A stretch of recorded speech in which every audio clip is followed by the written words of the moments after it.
Hello and welcome. Kerry here from Healing Humanity, the Power of a Proper Human Diet. And today I am thankful, grateful, blessed to welcome a bunch of amazing, wonderful guests. We have Adam from Healing Humanity, Alex, Rich the Keto Pro, Coach Steven, Lee Copus, and last but not least, the amazing Dr. Robert Kiltz. Thank you guys all for joining us. Really appreciate it. I'm excited. So the purpose of this live stream is we're doing a big UK meetup. We're going to be sharing inspiring carnivore stories in the UK, and it is 1 week from tomorrow. And so the purpose of this was to give everyone here a little bit of an update, because I think there's some folks in the UK that might not be aware of this event yet. And we're going to be giving away some prizes as well. Maybe, Adam, do you want to talk about that for a minute? Yeah.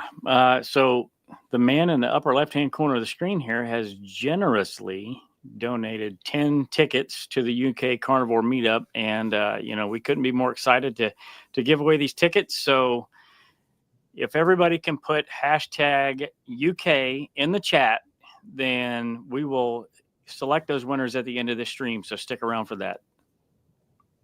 Yeah. So hashtag UK. And if you have any questions, please post the questions, but we're going to randomly draw the winners. So if you put a question next to it, you're more likely to win just from karma reasons. So give us some good questions there on the side. I thought maybe we do a little round the table if everyone's willing to chat. Yeah. During the meetup. It's inspiring carnivore stories. We've done a couple of these now. In fact, Dr. Kiltz very generously came out to the one we did here in Montello, and Dr. Kiltz, you said it best earlier. It's the documented stories that matter. And we had people just coming up in front of the audience and sharing their stories. And everyone here on the call, and Lauren, who's not on the call right now, is going to be sharing their inspiring carnivore story. Maybe if we could go around a little bit and just do a little teaser. We don't want to give away too much. I'll go quick just to give an example. So my name's Kerry. I've been carnivore almost 650 days now. I'm down 100 pounds since my heaviest, but I overcame depression and anxiety. And that's the reason I'm so passionate about this. That's the reason I'm doing this documentary. There's so many people that are hopeless in the world right now that don't need to be.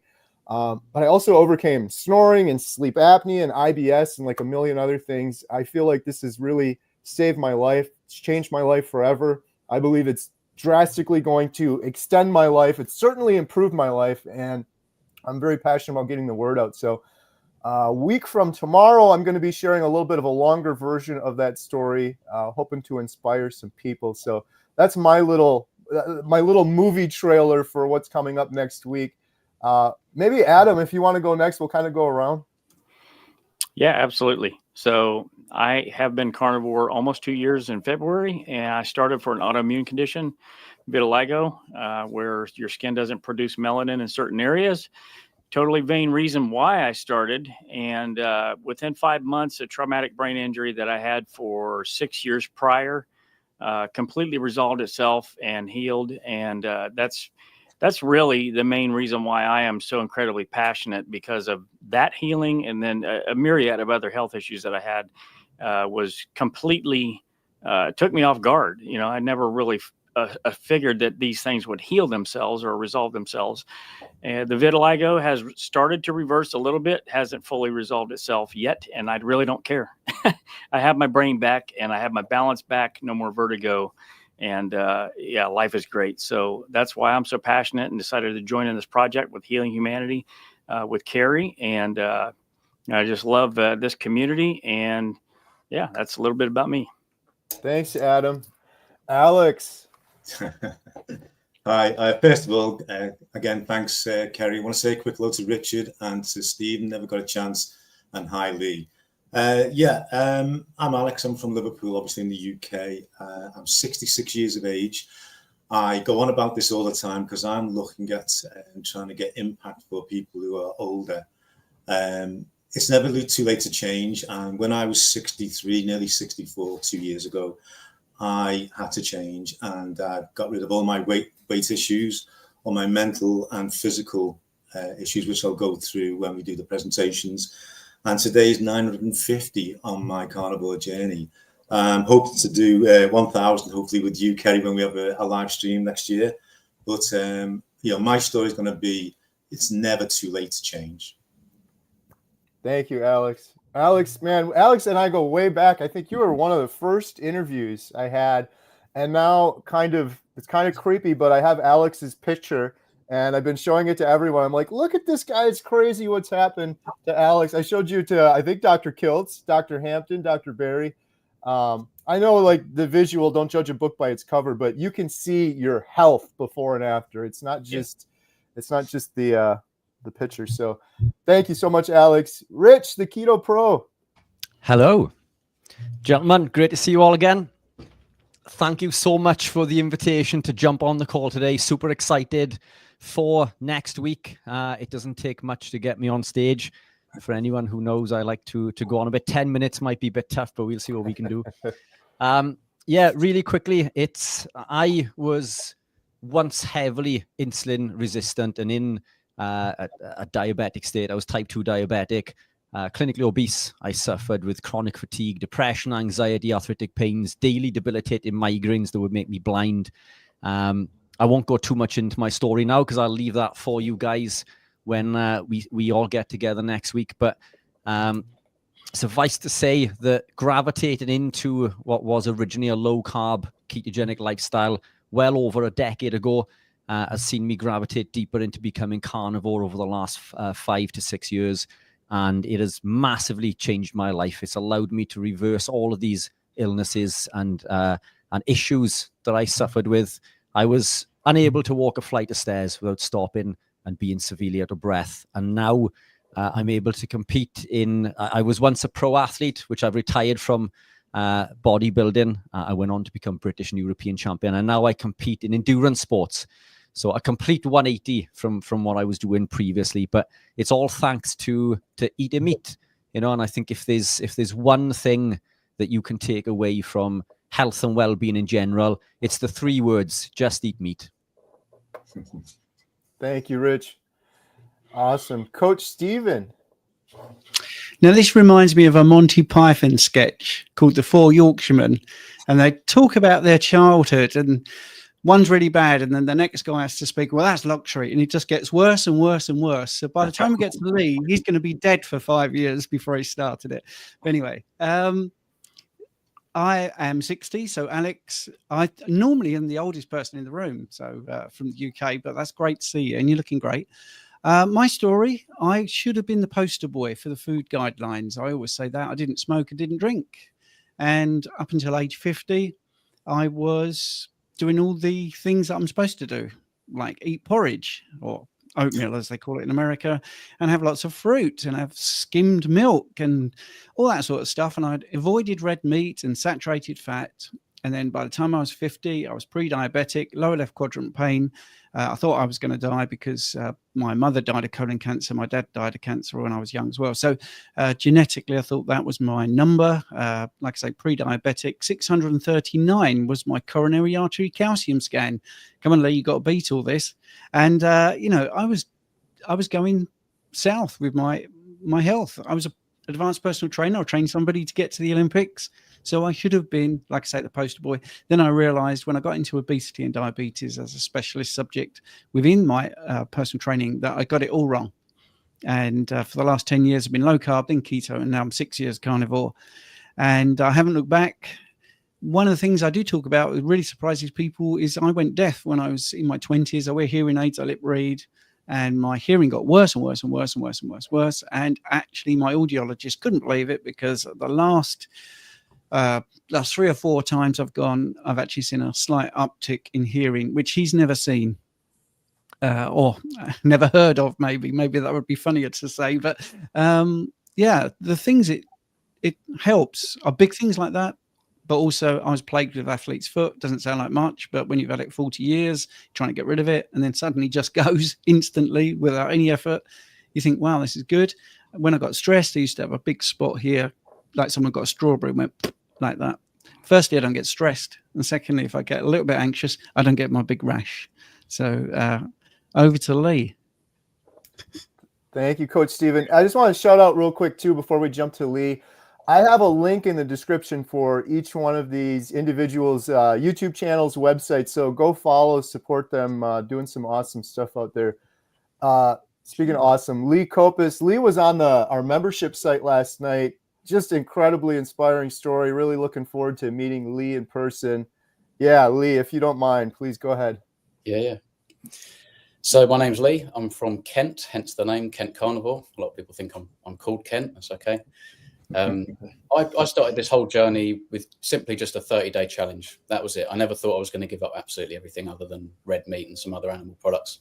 But now I'm almost 2.5 years in, and life is better than ever. So I'm going to talk about that and how I've sort of overcome depression. My mental fog went and all of that stuff, but acid reflux went overnight. My acne disappeared over the course of a week. I don't sweat I don't burn in the sun, all of this wonderful stuff. And so I can clean windows now without putting on all that sun cream. So that's me in a nutshell. This is how good the lifestyle is. And obviously we're all here to try and spread the word, to try and wake all these other people up, because this is the way forward. There's no doubt about it. Thank you, Lee. Dr. Robert Kiltz. Dr. Kiltz, I just want to say real quick, you're awesome. You're incredible. I really appreciate you. We had an Inspiring Carnivore Stories meetup in Montello. I live in Montello. It's a tiny little town with 1,400 people and one stoplight in the middle of nowhere. I asked Dr. Kiltz, hey, could you just join this as a stream? And he's like, no, I'll fly out there. I'll come in person. And that really meant a lot. And the thing that I love about Dr. Kiltz is you're a doctor, fertility specialist. You're a pilot. You're an author. You're on social media. You're doing like a million different things. And you could really be doing anything. But you decided to come out to Montello and now London because you're so passionate about the stories and sharing the stories. And the last thing I'll say, I'll shut up, is you have an incredible professional story as a doctor helping people, helping these young couples start families. I like how many babies are out there in the world right now because of you. But besides all of that, you just have your own incredible personal carnivore story that I don't think a lot of people are aware of. So I'm hoping at the event you can share a little bit of both. But I really appreciate you joining us, Dr. Kiltz. Well, I feel very blessed to be here with all these amazing people and coming out there. I mean, Montello is amazing. I want to be at every one of them. That's kind of how I feel, because we meet amazing people that have been suffering, and the simple stories that, as a doctor, I learned everything quite the opposite. And I personally suffered from when I was a child. I couldn't read, dyslexia, depression, ADHD, OCD. I mean, I go down the list. But it wasn't till, my early 40s. And I had, by that time, I had kidney stones, migraines, bowel bleeding, hemorrhoids, depression, all those things. And I finally found, I bumped into paleo one day. I already tried Atkins for like looking good.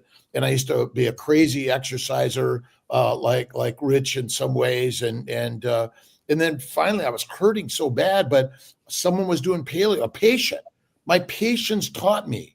And so I was like, if you can get pregnant on a diet, I got to know what that is. But then I went right down the rabbit hole and I started doing paleo, then keto. And almost 15 years ago, I started carnivore. I'm almost 70. So I think I'm the most aged in the group here today. But it has really changed my life. And to see people healing without the expensive healthcare, the outcomes, which have a tremendous amount of complications. What we do causes complications every day. And that's the sad part of what we do. And so if I can help people heal naturally and through social media, more people know about this story than we ever can do in standard medicine anyway. So I'm just appreciative that you guys have, invited me to be on with your stories, and you're saying, yeah, come on over. It's okay.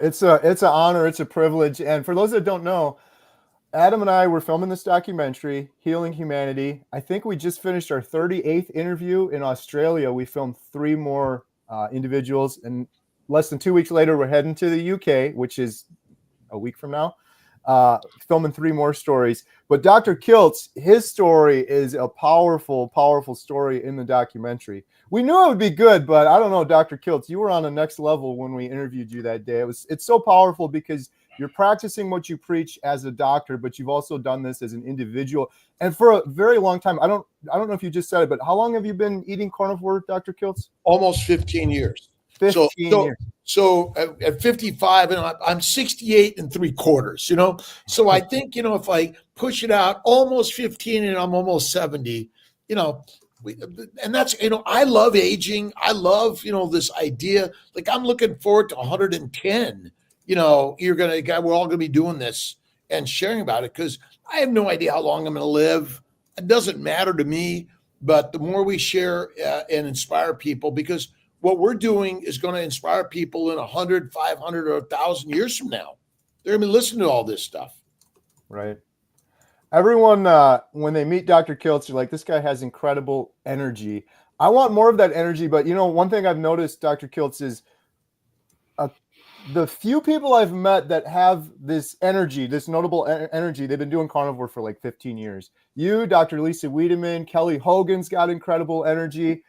Maggie, Rancher Maggie, who Adam and I filmed for the documentary, next level, unbelievable energy. She's been eating carnivore for 65 years. So something to aspire to. And like you mentioned, I think that's like the biggest criminal tragedy going on in the world, that we're dying younger and younger in our low 70s, barely getting there with mobility issues. And then we're happy about it when, like you said, Dr. Kiltz, we should be thriving into our 100s, no problem. But we've accepted so much less, and we really shouldn't be. So. And I think, I can't remember who did the interview with someone in Arizona that was managing homes where people are getting memory care and old age homes and things like that. And Michaela Peterson did. Yeah. And it's such, you know, we are, the stories we're doing are feeding people poison. And I was grateful to be on with Ellen Fisher's podcast with Simon Hill, and, you know, the standard nutritional science. And I think I was listening to Bart Kay and you, and Bart's always amazing, you know, saying basically nutritional science is just like rubbish. It's garbage. It isn't even science. And ultimately we're built on stories. And I think I'd probably rather take a Bible to war than Scientific America all day long. Absolutely.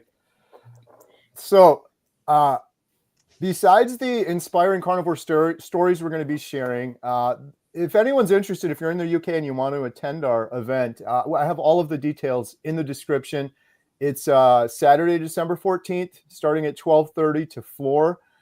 We learned some things from the Inspiring Carnivore meetup we did in Montello. We have a little bit more time before and after for meet and greet. I know individuals are going to want to come up and meet Coach Steven and Rich and Alex and Lee and Dr. Kiltz.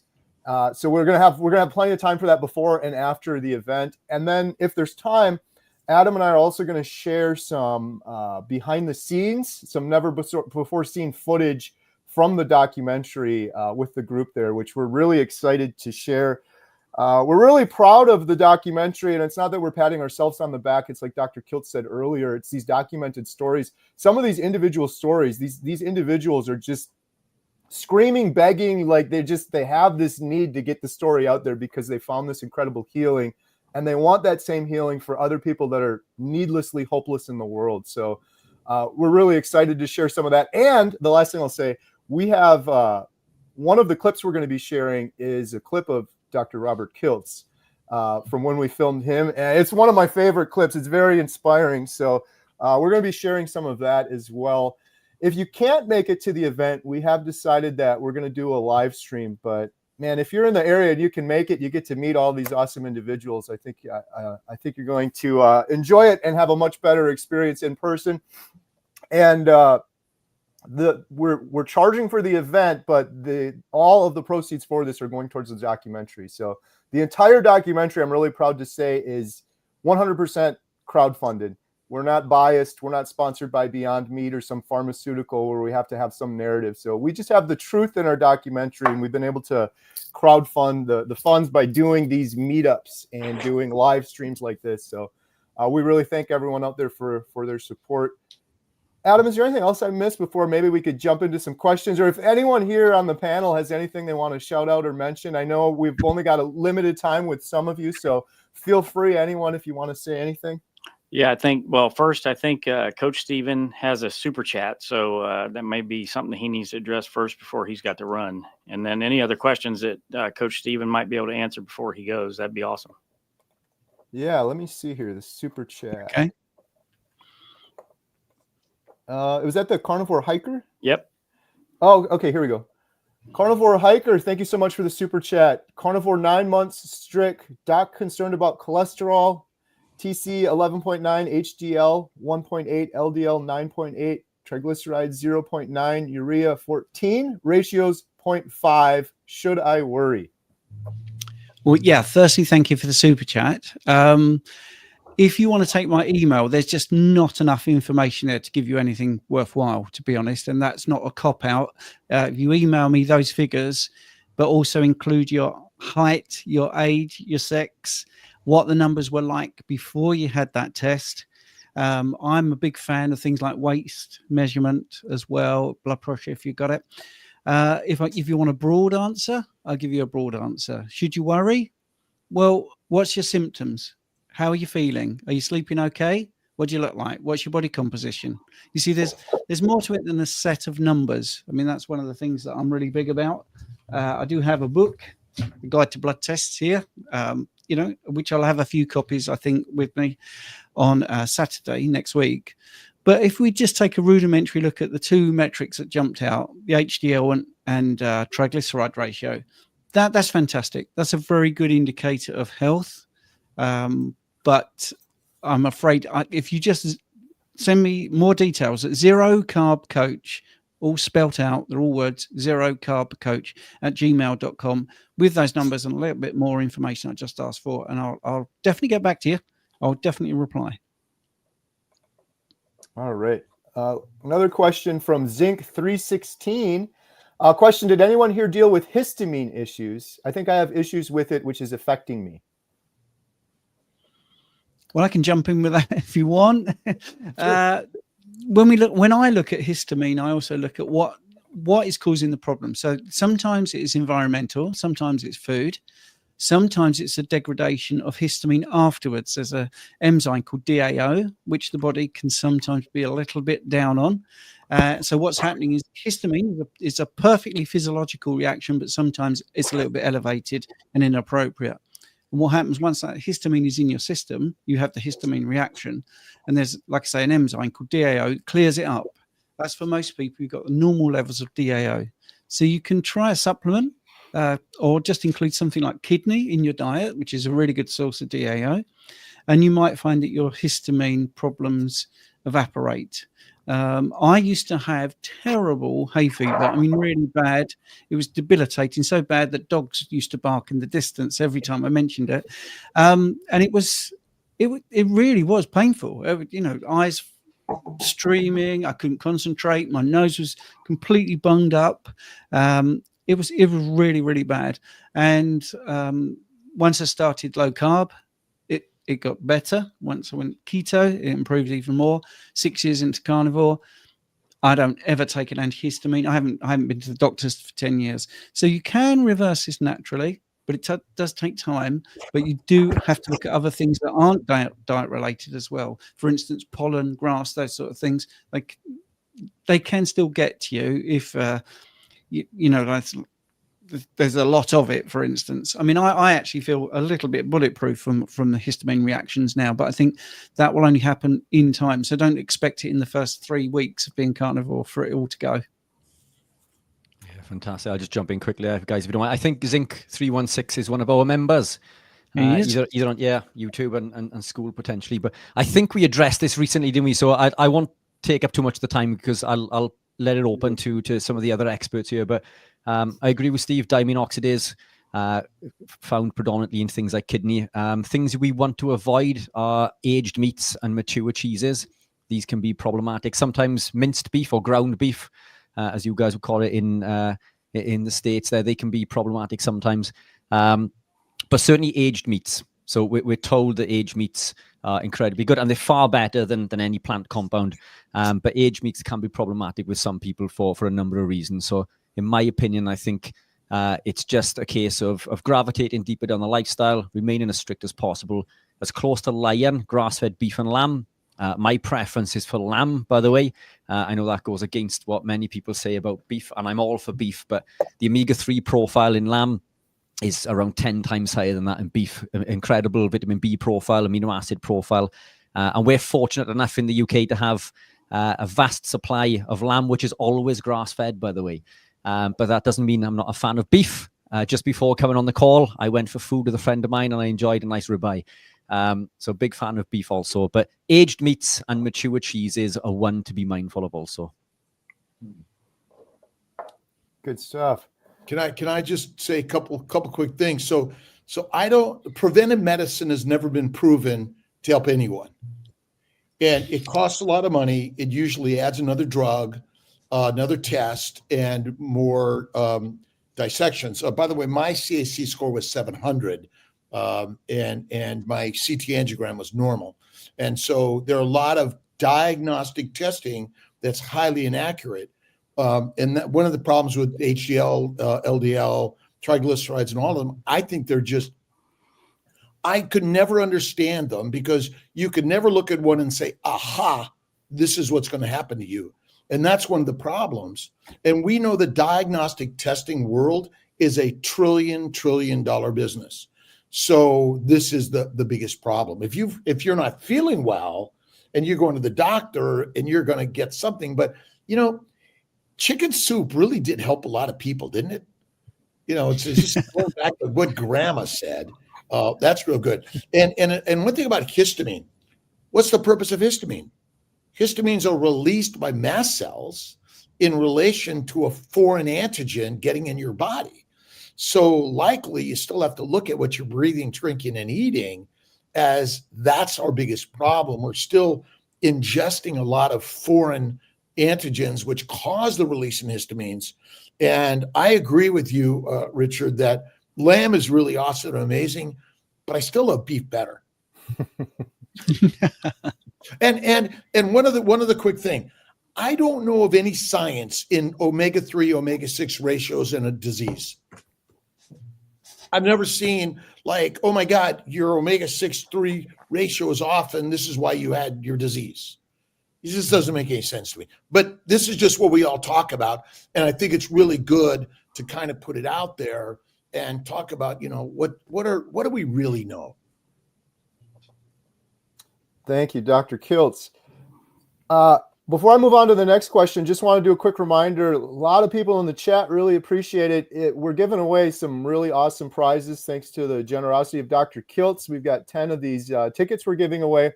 You just have to use hashtag UK and post a question or post it in the chat. And we're going to be picking some winners here near the end. And you have to be able to attend. Yeah. Can I just say one other thing? I am coming to this meeting because of Richard and Stephen and Alex and Lee and Adam and yourself, because meeting people in person is still a human important relationship for all of us. Because we can watch, we watch these, but when we actually get a chance to show up and meet people face to face, and we realize that, we're all the same. We're just human beings on a journey, and we learn from each other. Yeah, there's something powerful to it too. I don't know. I'm getting hooked on these meetups, but I was sort of a hermit before Carnivore. I didn't want to be around people, and now I love it. And when you're at a Carnivore event like this, the energy is just crazy. Like all of these people found healing, or they have a second chance at life, and so it's just it's incredible energy. You never want, if it's the first one you've gone to, I can promise you're going to want to go to more afterwards. Yeah, 100%. I can attest to that. And part of my journey and story, which I'll tell you guys about in more detail next week, was the analogy that I quite often use. My life was spent living in boxes. So my life was, I lived in my box, my house. I suffered so severely with anxiety and depression that I would very rarely leave my box other than to go to work. In order to do this, I would leave my box. I would jump into my metal box. I would drive my metal box to another big box. And then I would work inside a small box inside this bigger box, my place of work. And then I would perform this in reverse to go home. And I spent my life quite literally living in boxes. I would very rarely leave the house if there were a neighbor in the street, if there was somebody walking past. And quite often I was looked at as being rude, but it was more the case that I never felt worthy of the company of others. And purely through living this lifestyle, through changing what I put into my mouth, has allowed me to combat things like anxiety and depression, mental health issues. And the science is there, and we can get into the neurotransmitters and, serotonin, dopamine, glutamine and GABA and so on and so forth. And we won't get into that today, but the science is there. It all comes from the food that we consume. Once we change what we put into our mouth, everything else downstream of this changes. It is, in my opinion, quite literally the root of all evil, if you like. It was the cause and the cause of all of my problems. Changing my diet completely changed my life, and I'm hoping that I can express that in more detail next week.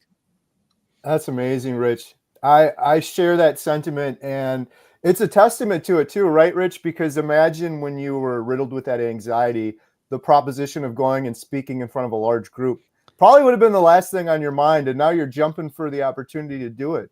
I genuinely would not have stood on a stage or carried out any form of public speaking for $1 million or £1 million or 10 million. And that's genuine. That's the genuine truth. Now I do it for free. Now, right. I do a lot of public speaking events. We do a lot of podcasting, as many of you guys do also. And I think it's when you combat that side of anxiety and depression, the fog lifts and everything becomes colorful. And I mean that quite literally. When I gravitated into this, I could see color again. Life felt colorful and meaningful. Interacting with people became enjoyable and not something that I wanted to avoid. And just to reiterate what you said about this, the event, Dr. Kiltz, 100%. There's nothing like being around other people, especially like-minded people, because we live in a time where if you live this way, you're quite often ostracized from your community. And this is how I've felt over the last number of years. I felt alone, ostracized, and just thrown out of society. I'm not part of going out for meals with friends and family anymore because I'm that freak or that weirdo that eats that weird diet, lives that weird lifestyle. But it's not weird. It's ancestrally appropriate.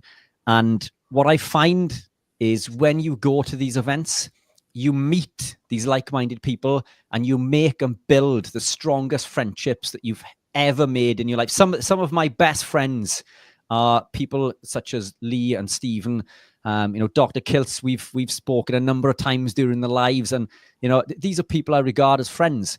I haven't had the pleasure of Kerry. We've spoken once before. I think Adam, have we spoken? I'm unsure. I can't remember. Potentially during the live, I think was it. I don't believe I've spoken with Alex before. But again, I'm super excited to make and build these friendships, and it's something special, isn't it? It's something incredible. So don't miss this opportunity. I mean, there's going to be some incredible stories, and for what other reason, if not to see and meet Dr. Kiltz in person, that's got to be reason enough to attend, isn't it? Yes. Well said. Absolutely. All right. Let's see. We have a couple questions here still. Here's. Let me see. What are all of your thoughts on the lion diet versus all meats on the table carnivore? Maybe Alex or Lee. What are your guys' thoughts on this? I think Alex, you've experimented a little bit with lion. Yeah, started my first lion diet challenge in November 23. Incredible. I think I took a leaf out of Dr. Kiltz, Sean Baker, the medical professionals. They were talking about it quite a lot, including Anthony Chafee. And, I was getting to the point in life where I thought I need more challenges, more purpose. Last November, I documented it on my channel and it was really successful. I got down to 11 stone 2 UK, which is 156 pounds. That's the lowest weight I've hit since I was in my 30s. and it also made me feel as if I felt decades young. You know, people say to you, "Oh, how do you feel?" And I say to them, I look them in the eye and say, "I feel decades younger." And they go, "What? You really?" I say, "I'm serious, guys. I am acting." And people say my appearance is great, but I feel in there as if I'm back in my 30s when Sophie was born.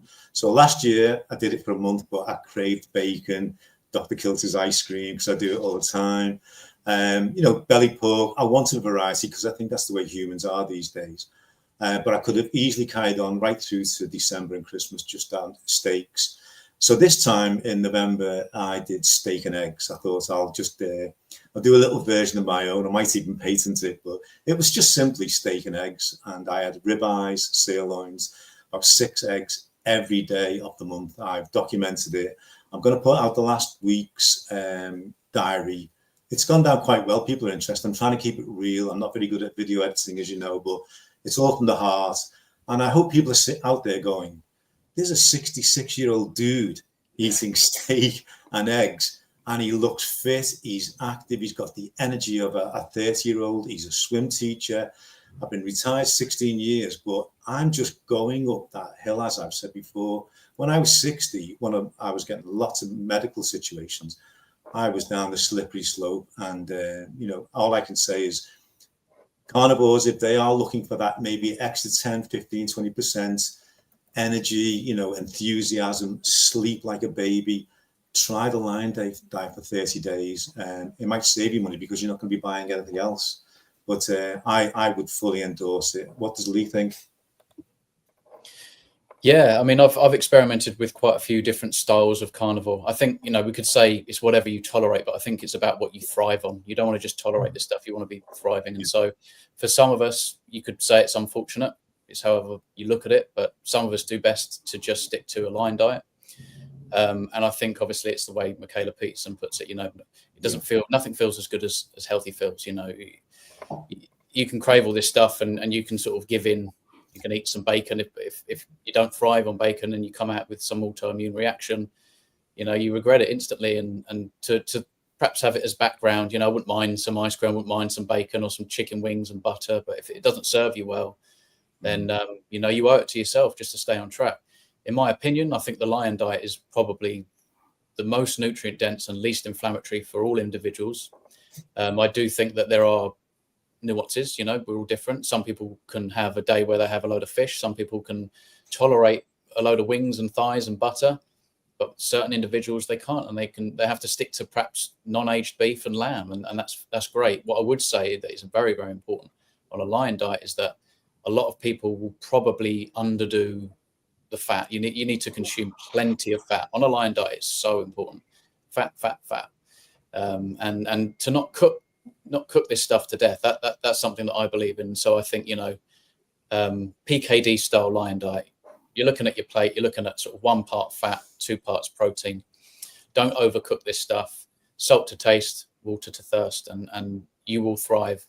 If you fancy eggs and you put the eggs back in and you feel great, more power to you. The same with some high quality pork. I every now and again access some Iberica pork. This is usually the only pork that I eat. That stuff, that the pigs are very healthy and happy. They wander into the forest and eat almost exclusively acorns, and it's very high fat and very delicious. It's like butter, you know. But yeah, Lion diet's great, and I would describe my diet right now as Lion diet based. I have a fish day where I include like sort of like a surf and turf day on a Friday. Once a week, I might have some pork. Once a week, I might have some eggs with that steak. But every day, probably four days out of the week, I'm usually sitting down and eating just a big T-bone or some lamb chops and ribeye or something like that. You know, I think it's a great way to go because that's the beauty of these ruminant animals. You know, they do all the hard work. We don't have to it doesn't tax the system. It's very easy on the digestive tract. It's great for keeping your stomach acidic. It's great for your mood. It's great for going in and out of nutritional ketosis where we should just naturally, you know, and tastes great. It never gets old. Every time I get hungry, I can only ever think of sort of T-bones and Barnsley chops and lamb cutlets and that stuff. So good stuff. Thank you, Lee. Hey, Alex, do you mind if I show your before and after here real quick? Anytime. I just got to show this. It's been a while. Here we go. Boom. You just look like a completely different person. I think that's why it's so impressive. So much healthier. But that's just Well, awesome. you can see the inflammation on the left-hand side. But as we talked about things like the mental issue, you don't realize at the time. Nobody told me. I couldn't see it. When I used to look in the mirror, grooming myself, whatever, I just couldn't see that guy. And even when I saw those photographs, it's only when I got the shock of the new, when I sent you those, those pictures last year, I just started to dwell and go, what have I been doing? And then obviously realizing I'm thankful that I found the carnivore diet and I changed. But I've started to do what you do now. I've got those pictures on my phone, and friends who I haven't seen in 12 months or whatever, or colleagues, from the swimming, because we all do the rounds in the sports sense. And Alex, you look amazing. What have you done? Well, I'm on the carnivore diet, and I try and keep my mouth shut because you know what I'm like. And they go, well, how much have you lost? I say, well, I've dropped 47 pounds. I was 203 pounds, going up to 203 up to 210. They go, no, you weren't. I said, I'm serious. I was. Get the phone out, and they go, oh my, whatever. And then it's this familiarity that we've got with people. We don't realize from day to day that it creeps up and creeps up.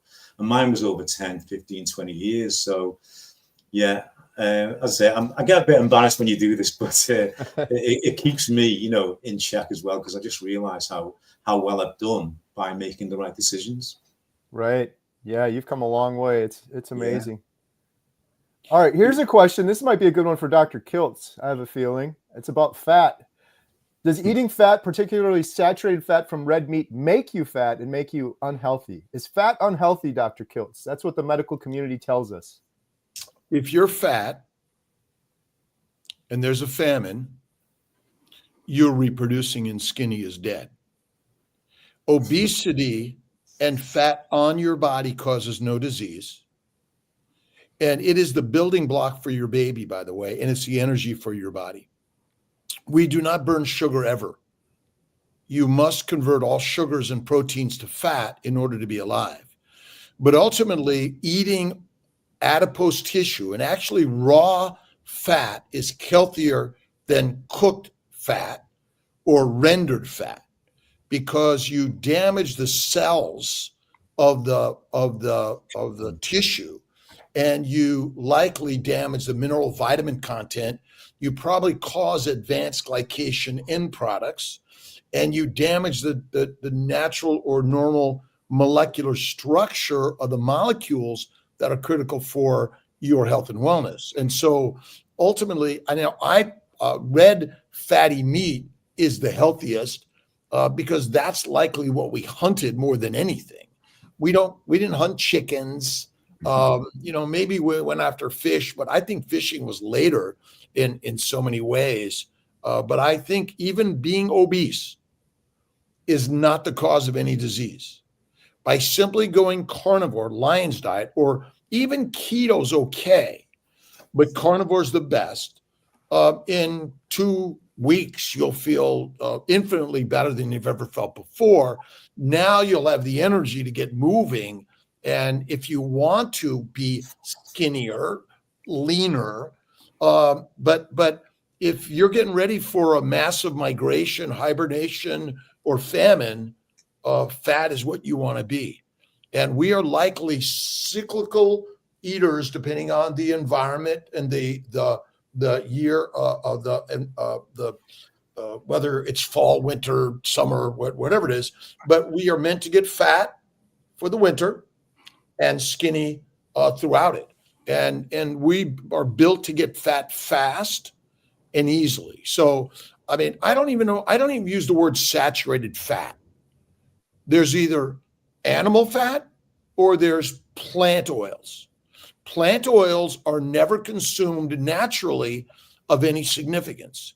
So all plant oils are industrially produced, but animal, and I think fat is what you want to focus on, because when you eat the fat, it kills the microbes in the gut, and the microbes in the gut are not good for us.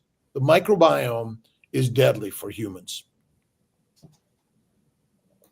Thank you, Dr. Kiltz. And thank you. That was Papa Carnivore, by the way. That was Peter Dr. Kiltz, we got to meet Peter in the Florida meetup. Yeah. Shout out Papa Carnivore. Appreciate it. Here's a question from I am Dave and I drive a Benz. You guys really only consume meat, salt, and water? Yeah. Bingo, for the most part. I know, Dave, that sounds kind of crazy to you. I'll take this one here real quick. I thought it was crazy before I started 640 some days ago eating carnivore. What I've since realized is that what the majority of humanity is doing is actually crazy. It's actually a science experiment. Humans have been eating meat since the start of time. What we're eating now on the standard American diet is craziness. It's never been done throughout history, and everyone's getting sicker and sicker, fatter and fatter. Cancer rates are going through the roof.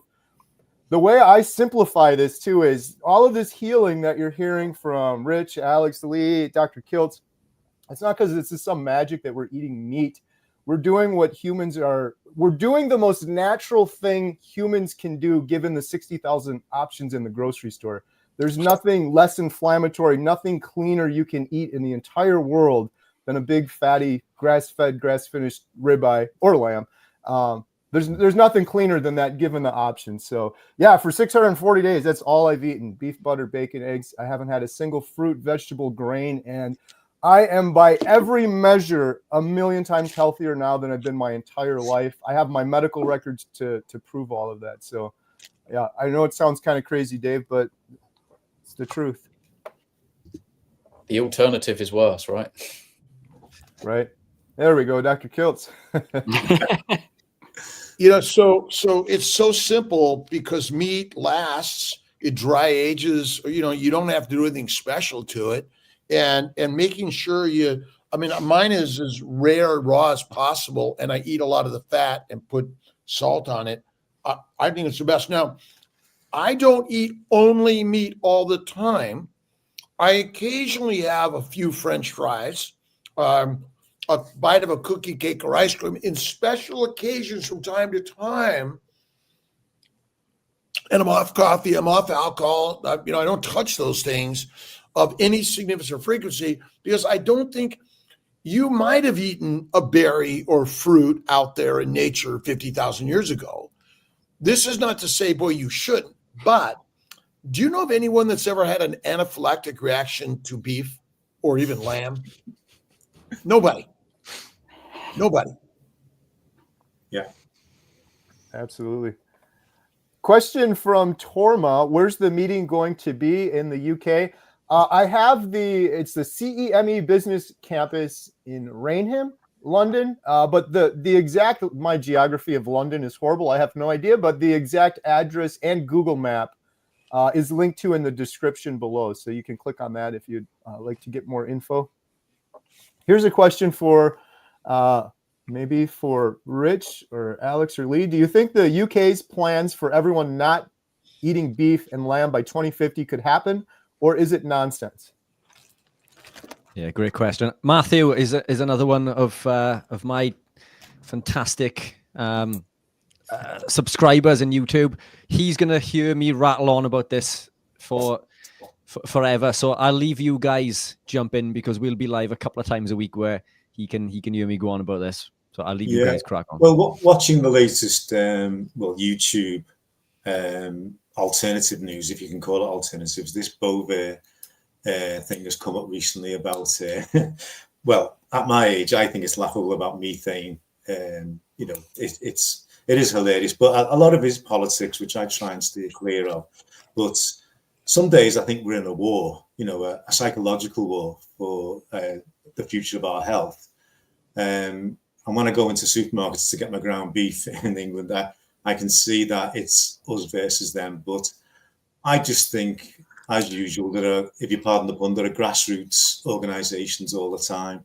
And I think, I've said to Kerry before and to Adam that I think we're in a tsunami situation where people are just sick and tired of being sick and tired. And that just applies to the States, across the world, in any Western countries.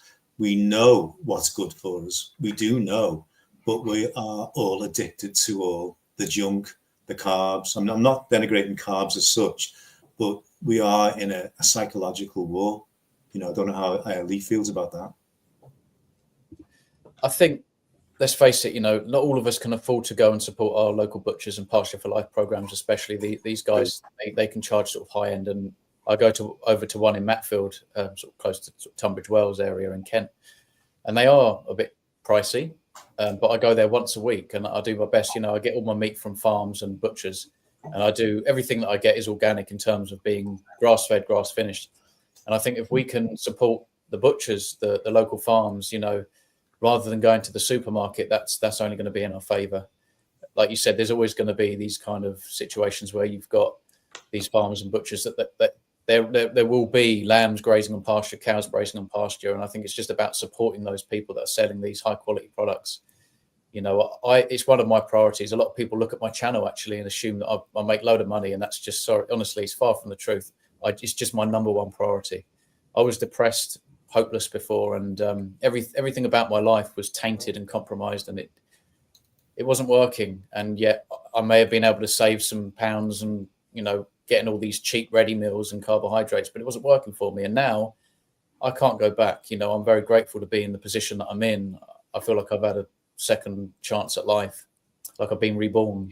Yeah. And to me, I put this at the very top of my priorities. I have to pay the bills and support myself and my family, but that to me includes high quality nutrition. And I love going down to the butchers and Chart Farm, etc., just up the road from me, seeing these people that I build a nice rapport with. They understand that I don't like the fat cut off. So many people are cutting the fat off, and I'll get a T-bone. They keep the suet on there and everything. Oh, Lee's coming. Like, here you go. We've got some. Have a look at this. We've kept this aside for you, and all this sort of stuff. And it's great. This relationship that you can build with your butcher, and it's about supporting these people. And I think if we can gravitate towards that as much as possible, they're going to have a real problem, real trouble trying to kind of take our food away from us.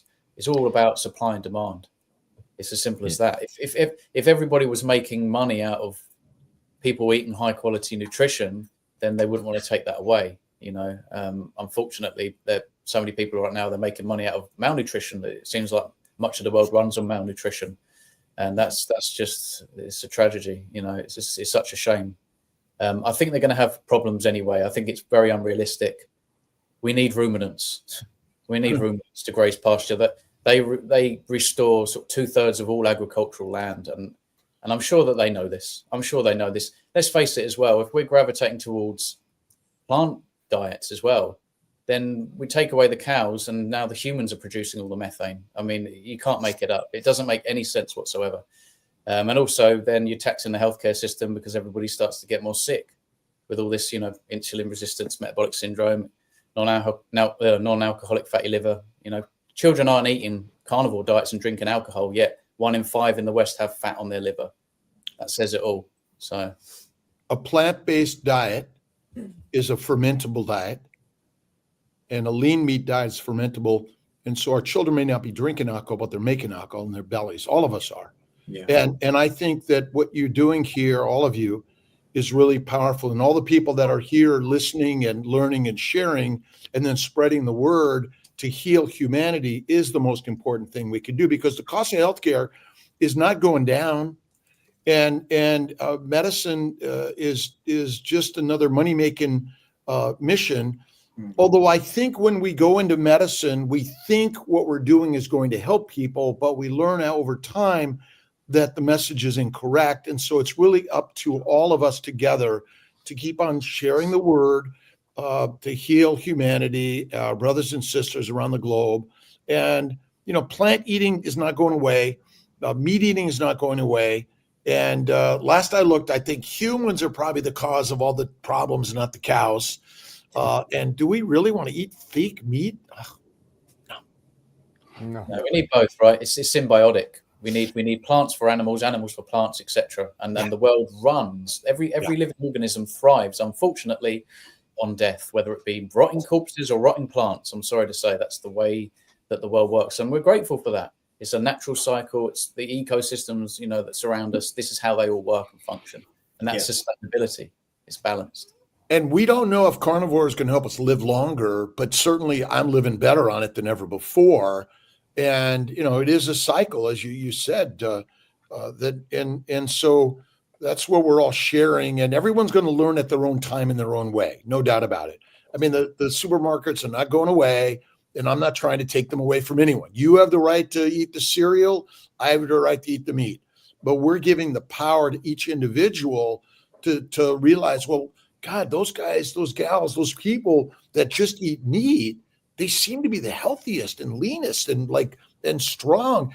And they want to spend their time trying to inspire those of us that eat the plants that we can be healthier. Yeah. Agreed. Yeah. Sure. Yeah. Good stuff. Hey, I want a quick shout out Sarah, Healthy Carnivore UK. Sarah's got an awesome YouTube channel. She's coming to the event. Look forward to meeting her in person. Been a great support. Good evening from Sarah in the UK. See you all next week. Looking forward to meeting you in person. Looks like we got a new member. Thank you so much for that. Brian Surfer, $5 super chat. Carnivore for 90 days. Doing well, seeing tons of benefits. Only vice I can't quit is Zyn nicotine. I assume it's inflammatory. Anyone have any thoughts on nicotine? Well, I've never smoked ever. My family come from a working class background in Liverpool. Everybody smoked, everybody drank. For some reason, I was the black sheep. My mum died when she was 44. My sister died when she was 44. And my dad died when he was 34, all from apparently smoking-related illnesses. So that's my view. Today, I think the cigarettes that are made, even though I don't smoke, thousands and thousands of chemicals. It's not just the nicotine. I think probably nicotine is one of the best things in it. Well, I'm not an expert. But I remember when my granddad smoked, he just wrapped up a bit of tobacco in a piece of paper and smoked it. But I just don't think that it's... I'm not about inflammatory, but obviously I can only speak from experience that the health of my family suffered greatly from being heavy smokers. Nicotine is a pesticide. Plants that make nicotine use it actually to kill the microbes that are trying to eat them. And then we used to use nicotine, tobacco plants, soak them, spray the water on the other plants to kill the microbes. And so it's not good for us. But, if you've gotten to carnivore, you work on one thing at a time, but I always say I'm a non-smoker, a non-drinker. I imagine the mindset first, and then the rest of it will come. But, getting to be carnivore is one step at a time. And that's why it's important to be here. Because I'm off coffee. I'm not telling everyone, oh, you have to be off coffee. It was just something I found, I had been addicted to it. I love it. But I found, wow, I don't need it. I could do without it. Amazing. Yeah, I'll just add too real quick. It's interesting, all the carnivores I've interviewed, a lot of them come over all sorts of addictions they never would have imagined, not just eating food, but chewing tobacco, diet soda, gambling, things like that. So I know you're 90 days in, but maybe after some time, it'll become a little bit easier for you to quit that as well. Eddie's Tropical Gardening, 5 pounds gardening experience. Thank you for the super chat. How long does it take to get my eczema gone after 20 years? Well, I interviewed Bradley Marshall on my channel that had eczema since birth, and he healed his pretty quickly. I believe it was right around 6 months. Just search Bradley Marshall on YouTube, and he's got plenty of interviews out there that you can check his story out. Now, obviously, his results may not be your results, but it may give you kind of a time frame of where that healing might happen for you. Yeah. Anyone else? It's not eczema, but I did have psoriasis for about, I think it was since I was about 55, very mild on my elbows, my knees, and always on the back of my head, just above my neck. And I think I documented that one of my videos. I was watching, I think it was Ancestral Wellness Carnivore channel, and the young lady was saying, hairs are gone. And I'm sitting there going, I wish mine would. And the next thing is, I'm like, where the hell is this thing gone? And I told people about this, and they were like, yeah, right. But all I can say from my experience, although it's not eczema, it's still a skin condition. And it's smooth as a baby's bottom nowadays. Yeah, I think if I 100%. can, sorry. Go on. No. I had Alzheimer's. I'm sorry. I had eczema, psoriasis for years. It took me about 6 months for it to go away on carnivore. And think about all disease as an allergy reaction. That's all it is. It's simple. Yeah, I was going to say we're really talking about autoimmunity here. So I think that the priority is to try and seal your gut. Most likely you have intestinal permeability. This is where a lion diet is a great, at least temporary tool for you, potentially before you start adding other animal products back in. But my opinion on this is that you want to gravitate towards a lion diet, specifically PKD style lion diet. So 1 part fat to 2 parts protein visually on your plate. This way we're going to be in nutritional ketosis, very therapeutic. And this has been shown, over with the Paleo Medicina over in Hungary to successfully seal the gut. Certain things, like if you're eating dairy, casein proteins have been known to cause permeability in the gut for certain individuals. If you don't have those pastoral genes and you have a proclivity for autoimmunity, you want to back off the dairy. Pork as well for some people, chicken and things like this. And that's why we want to be consuming exclusively ruminant meat. Very, very high fat ruminant meat. Don't overcook it. Salt to taste, water to thirst. Fasting is also a fantastic tool. You're going to do a lot of healing. That would be my advice. Take it slow. I don't know what your diet looks like now, but just ease off of those, the cheeses, and if you're having any milk, cut that out, and gravitate towards, lamb, beef, plenty of fat, give it time, and fasting where you can, every couple of weeks, maybe for 2 or 3 days, something like that. Yeah.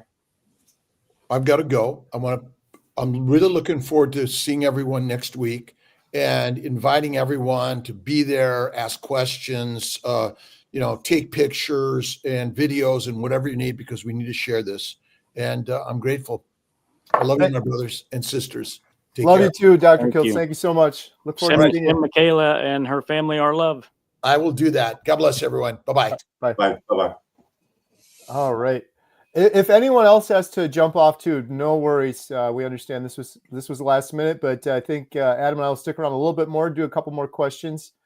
Let's see. The feral grandma. If I had any hope of being in the UK for the event, I would be trying to get tickets. Oh, sorry you can't make it. Thank you for the super chat, though. We really appreciate it. Let's see here. Carnivore Chans. Would you recommend going lion diet first or carnivore first? Patient of Dr. Tony Hampton, stroke survivor with deficiencies. Take it slow. Whatever you do, take it slow. I think if you went open, for example, if you switched from something like a standard Western or everything in moderation, whole foods, balanced, and you just switched overnight to a lion diet, I think you're going to get a big shock. I think you're going to perhaps feel a little bit run down. You might have some of those keto flu symptoms. Your biome is forced to change very rapidly, and that often brings about some of these nasty symptoms, and that can deter you away from it. It won't sort of serve you long term. So I think whatever you're doing, whatever position you're coming from, 6 to 8 weeks, in my opinion, especially if you're eating lots of carbohydrates, fruits and vegetables and seed oils. I think overnight, get rid of the seed oils, cooking animal fats, take out morning grains and fuel yourself with fat in the morning, something like that. And if you're already sort of ketogenic, you could perhaps be a little bit more quick in terms of certain things that you're taking out. I would go carnivore first. You might want to try keto, whole food, keep things like olives and avocado in the diet, nuts, macadamia nuts or something like that for a week or so. Cut back slowly but surely, red meat and eggs, have some fish here and there, maybe some butter, and then perhaps, ease into a lion diet and stick with that, I would say, for at least 6 weeks. And you most likely will get a good answer from that. Can I add to that one as well, that I endorse what you're saying. Elimination is the starting point. Make a list of what you're eating at the moment, which is not ruminant meats, salt and water, and ask yourself, will these things affect me if I carry these things? I would eliminate as many carbs as possible in the first month. Fortunately for me, I didn't have any issues. I just ate the first month it was beef, butter, bacon, and eggs.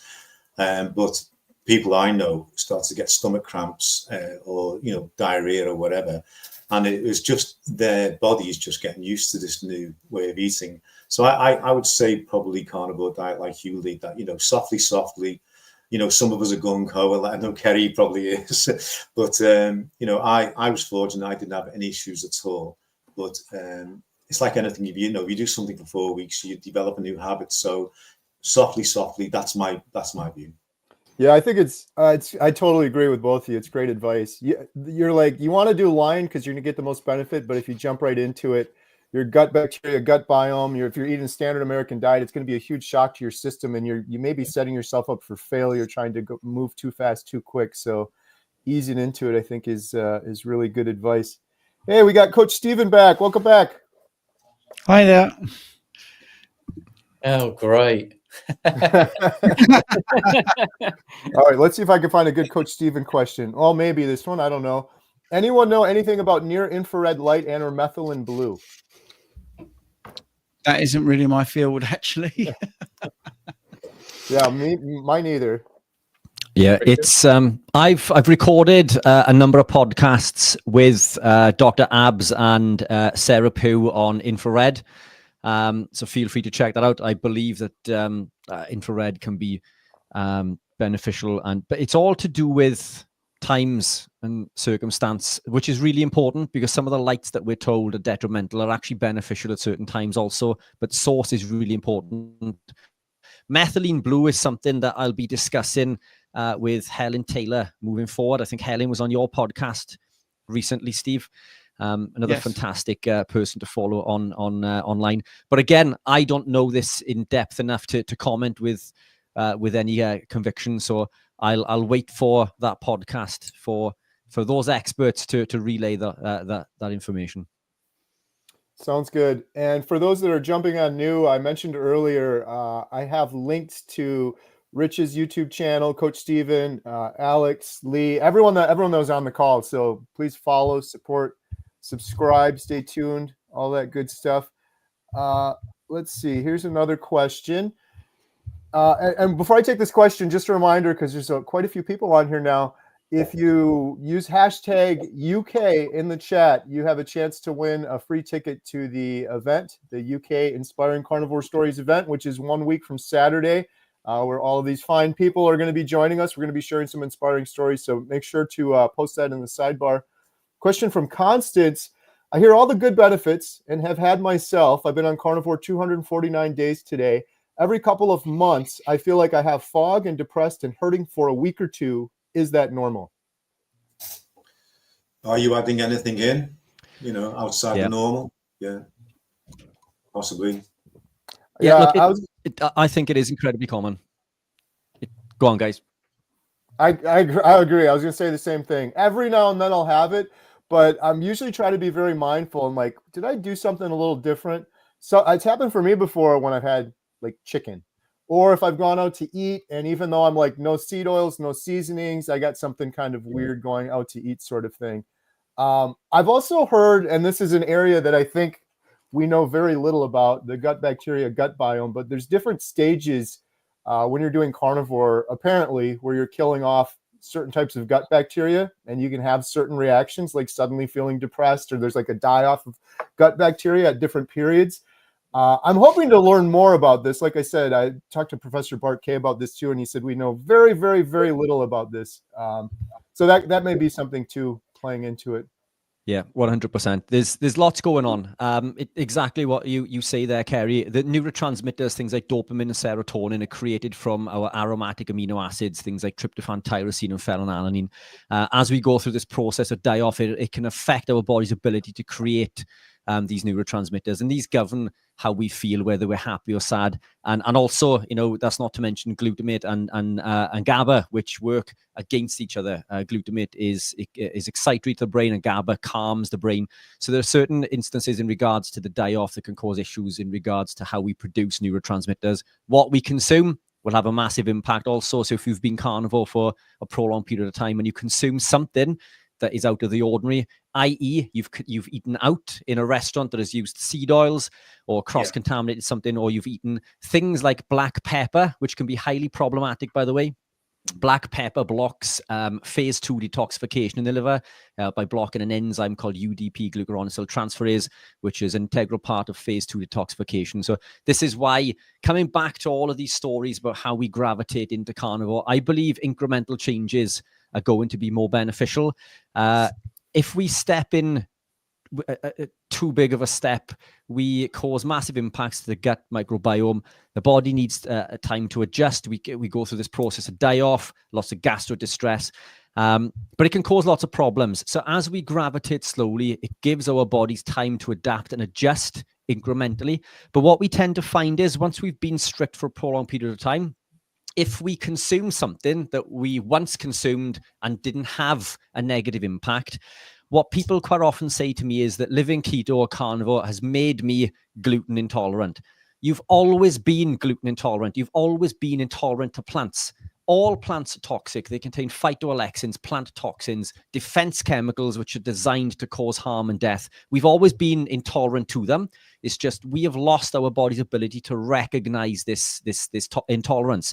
And what happens is, you can use the analogy of alcohol when we think of this. The first time you drink a glass of wine or a glass of beer, you feel tipsy, you feel merry. Next time it takes 2 glasses or 2 beers and 3 and so on and so forth. Before long, we need to drink a lot of alcohol to feel the same effect as we did in the initial phase. But it doesn't mean that alcohol is no longer causing damage. Our body's ability to recognize that damage has been diminished. So when we remove them, all of these systems and procedures come back to life, if you like. And we have what's called an exaggerated response, a heightened response. We have our systems work in a full capacity. So the second we put something in that shouldn't be there, the alarm bells start to ring, which is a good thing. We want these things. Also, there are a couple of other things that can affect this. Oxalate detox.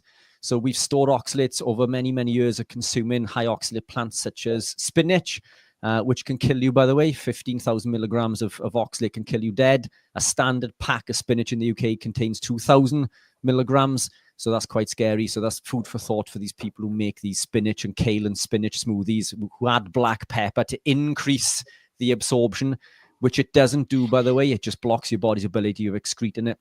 So we store these toxins for a prolonged period of time. When we're at a point where it can release, it releases back into the system, and it can cause problems like aches and pains, fatigue, brain fog. And for a prolonged period of time, it tends to be cyclical. So it'll happen like once a month for a few days, or it may happen for a couple of weeks for a spell, and then it'll go away and it'll come back. And this is the body detoxing. Ways to overcome this is supplementing. And I know that's a swear word within our community, but bear with me. Potassium citrate has a high affinity to oxalate. Calcium, many people will use, but I'm not a fan of excessive amounts of calcium. The body has a structure of electrolytes, which a ratio, if you like, and this is present in all meats. If we look at the electrolyte balance in beef and lamb, or any meat for that matter, it predominates potassium by 4 times higher than sodium. And then it drops down, right down to calcium and magnesium, which are roughly at a 1-to-1 level. Now, the issue is if we start consuming compounds that push this ratio out of whack, for example, if we start consuming more calcium, calcium depletes magnesium, low magnesium affects the reabsorption of potassium, low potassium causes hypokalemia. So everything is out of whack, which is an issue that we suffer with when we've been living carnivore and not consuming adequate amounts of potassium, which we do get from meats. But one thing that we don't do, many of us don't do these days, we don't eat an ancestral appropriate diet to the nth degree. And by this, I mean, we don't eat the animal as a whole. Many of us don't eat organ meats. We don't drink the blood. We don't crush the bones and eat the bone marrow. We don't eat the soft parts of the bone. We don't tear and eat the connective tissue. Now, I do all of these things, apart from drink the blood. I will mop it up if it's on my steak because I have mine rare, but I don't physically stand there drinking it. But beyond that, many of us don't do these things. And this is where we would have consumed and obtained many of our electrolytes through our evolutionary period. So what we can do in instances like this is take a potassium citrate supplement, for example, and this will put everything else back into the ratio. It'll help bind to the oxalate and prevent the detox, or at least speed it up and excrete those oxalates from the body and preventing those issues. But electrolyte balance, it's a big question within the carnivore community because some people don't consume any and other people thrive on additional. I do believe it depends on whether you consume animal organ meats and whether you consume things like bone broth and whether you eat the connective tissue and the knuckles, on the bones, for example, which I do, but many of us don't. So it's okay if you need to put something in to help, push forward, because this is all about the rule and not the exception. You know, somebody mentioned earlier about how long does it take to cure A, B, C, and D. It doesn't matter, because this is a lifestyle. We shouldn't put a time frame on it. This is an ancestral way of living. We're designed to consume foods and live this way. It doesn't matter if it's 2 months, 6 months, or 12 months. The gut will heal. Things like eczema, which is autoimmune, as Lee rightly says, autoimmune, which are caused by things like wheat germ agglutinin and phytohemagglutinin, which are found in plants, and things like alcohol and drugs and casein from milk, which is still available in A2, by the way, which we can get into if you like also. But once we have this intestinal permeability, we get these skin conditions like eczema and boils and everything else downstream of this, aches and pains. So, you know, healing the gut is job number one in regards to this. And we do this by eating an ancestral appropriate diet, which for me is nose to tail, you know. And another question that somebody mentioned earlier, and Lee rightly mentioned, was the cost of eating this way. I used to spend £150 a week on food shopping. My bill now is £60 a week. I go straight to the butcher.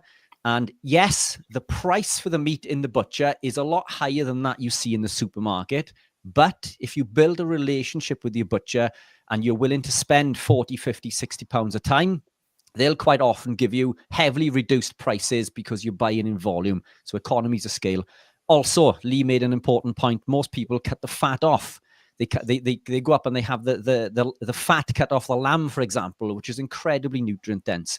Most butchers will give you this for free. So you can go in and you can buy the lean, cheap cuts of beef, and you can ask them. And if they do charge you, it's going to be like £1 a kilo, for example, incredibly cheap. So it's a fantastic way of getting cheap meats. Chuck steak, which is one of my favorite cuts. Chuck is the end of the ribeye. Ribeye, which is, you know, the steak that gets all the airtime. Well, the chuck is the end of the ribeye. And just because it's not as aesthetically pleasing, because it doesn't have the eye, it's marbled everywhere, it's a lot cheaper. And in the UK, it's around half the price of rump. Incredibly cheap cut that is highly nutrient dense. And my favorite cut, you can get this bargain basement. So when you start to look at organ meats and alternatives and minced beef or ground beef, eating this way doesn't become expensive. In fact, I would argue it's considerably cheaper when you look at the cost of ill health, all the supplementation that I was taking prior to living this way, all of the multivitamins that I would consume because I was devoid in all of these things. So for me, living this way is ancestral appropriate, and it's the way forward. But circling back to the original question, it is incredibly common. Again, these things are cyclical. No, don't feel beaten. Consistency is key. Just potentially try adding in some potassium citrate. You'll notice within a day or two if it's working. If it isn't, you know, start looking at maybe bone broth. Start looking at consuming the bone marrow, for example, the connective tissue, and maybe potentially going down the route of nose to tail. But we're not impervious to things. Also, we are human. You know, we still become sick now and again. It's just very rarely compared to the percentage in which we were sick prior to living the lifestyle. Sorry. No, it's brilliant stuff. No, 10 minutes, you're out. Get off. It's 10 minutes. You've had it. I was going to say, you just reminded me. I can't wait to shake your hand, Rich and Coach Stephen. Adam and I did a 24-hour live stream. Rich and Coach Stephen have done 2. And there's no way in the world, Adam, correct me if I'm wrong, are we ever going to be doing a second 24-hour live stream? You guys are absolute legends for taking that on a second time. I can't imagine. I'll put this out there. Maybe we should do one between the 4 of us. Yeah. There you go. Yep. So we've got lots of motivation to keep going, but we'll do 6 hours each. 6 hours each. Yeah. Sounds good. Awesome.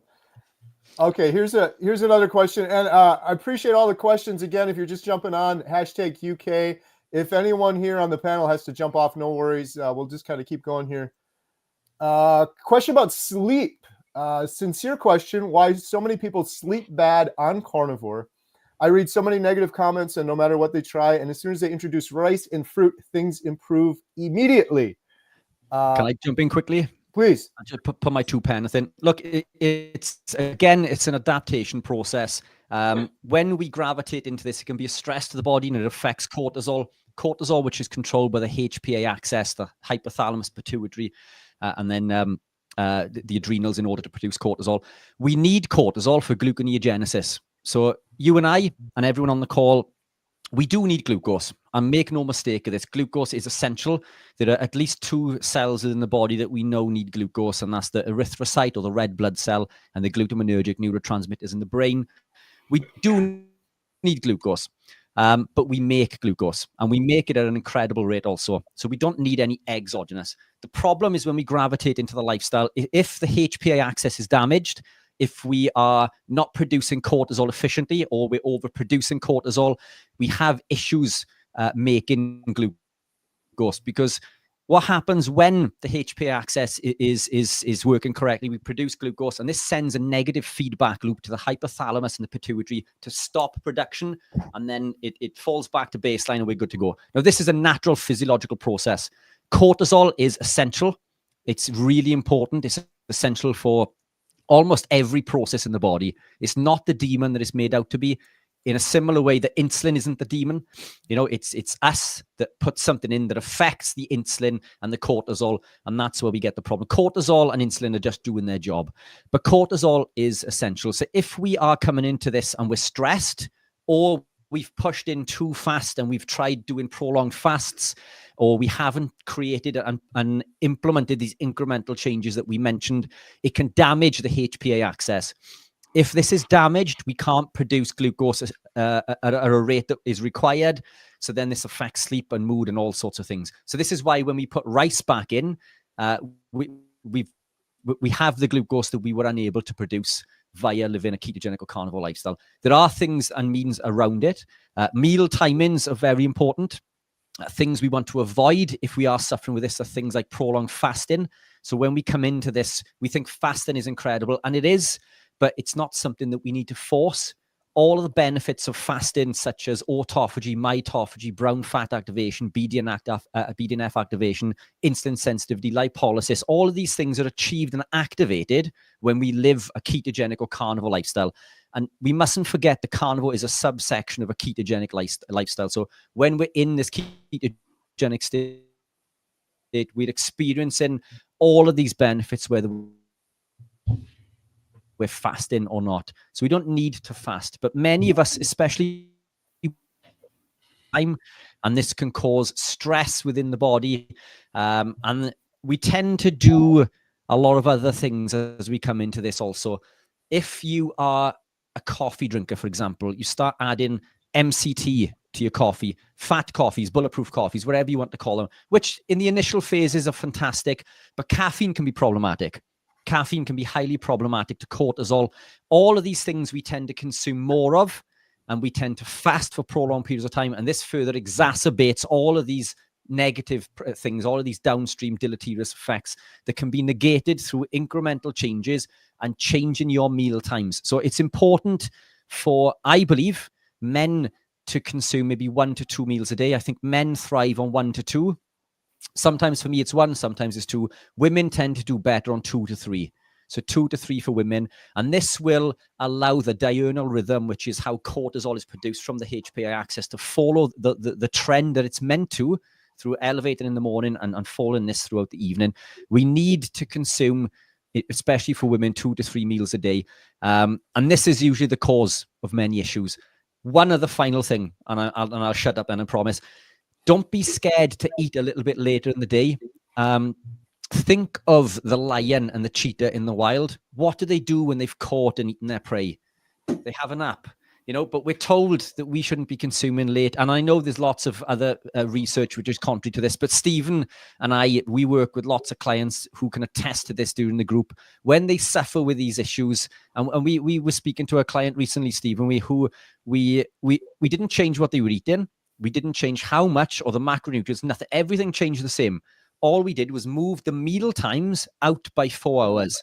So this person then, instead of consuming meals at 8, 12, and 4, consumed at 12, 4, and 8. So 12 midday, 4 in the afternoon, and 8 in the afternoon. Everything went away, literally overnight. You know, and we've got that person coming into our school group to talk about this story, because I had a consult with them this week and they were amazed by the results. So timings are really important, and how we approach the lifestyle is very important. But all of these things once we nail it and have gone through this transition period, all of these things improve. There's not one thing, there's not one aspect of my life that has not improved since I've become carnivore. I think the thing is, when people talk about fruit and rice, they think it's the fruit and the rice that's doing it, but it's the insulin reaction to the fruit and rice. And what Richard's saying there, I suppose we could paraphrase that to under eating, or not being full enough before you go to bed. So when someone has some rice, what happens is it artificially spikes the insulin, and that promotes the uptake of tryptophan, which are precursors to serotonin, melatonin. So that's what they've done. It's a biohack. But if they'd have eaten adequately, maybe half an hour earlier, as Richard just said, or even 2 hours earlier, I think under eating is a big thing. Insulin gets such a bad rap, but it's really important.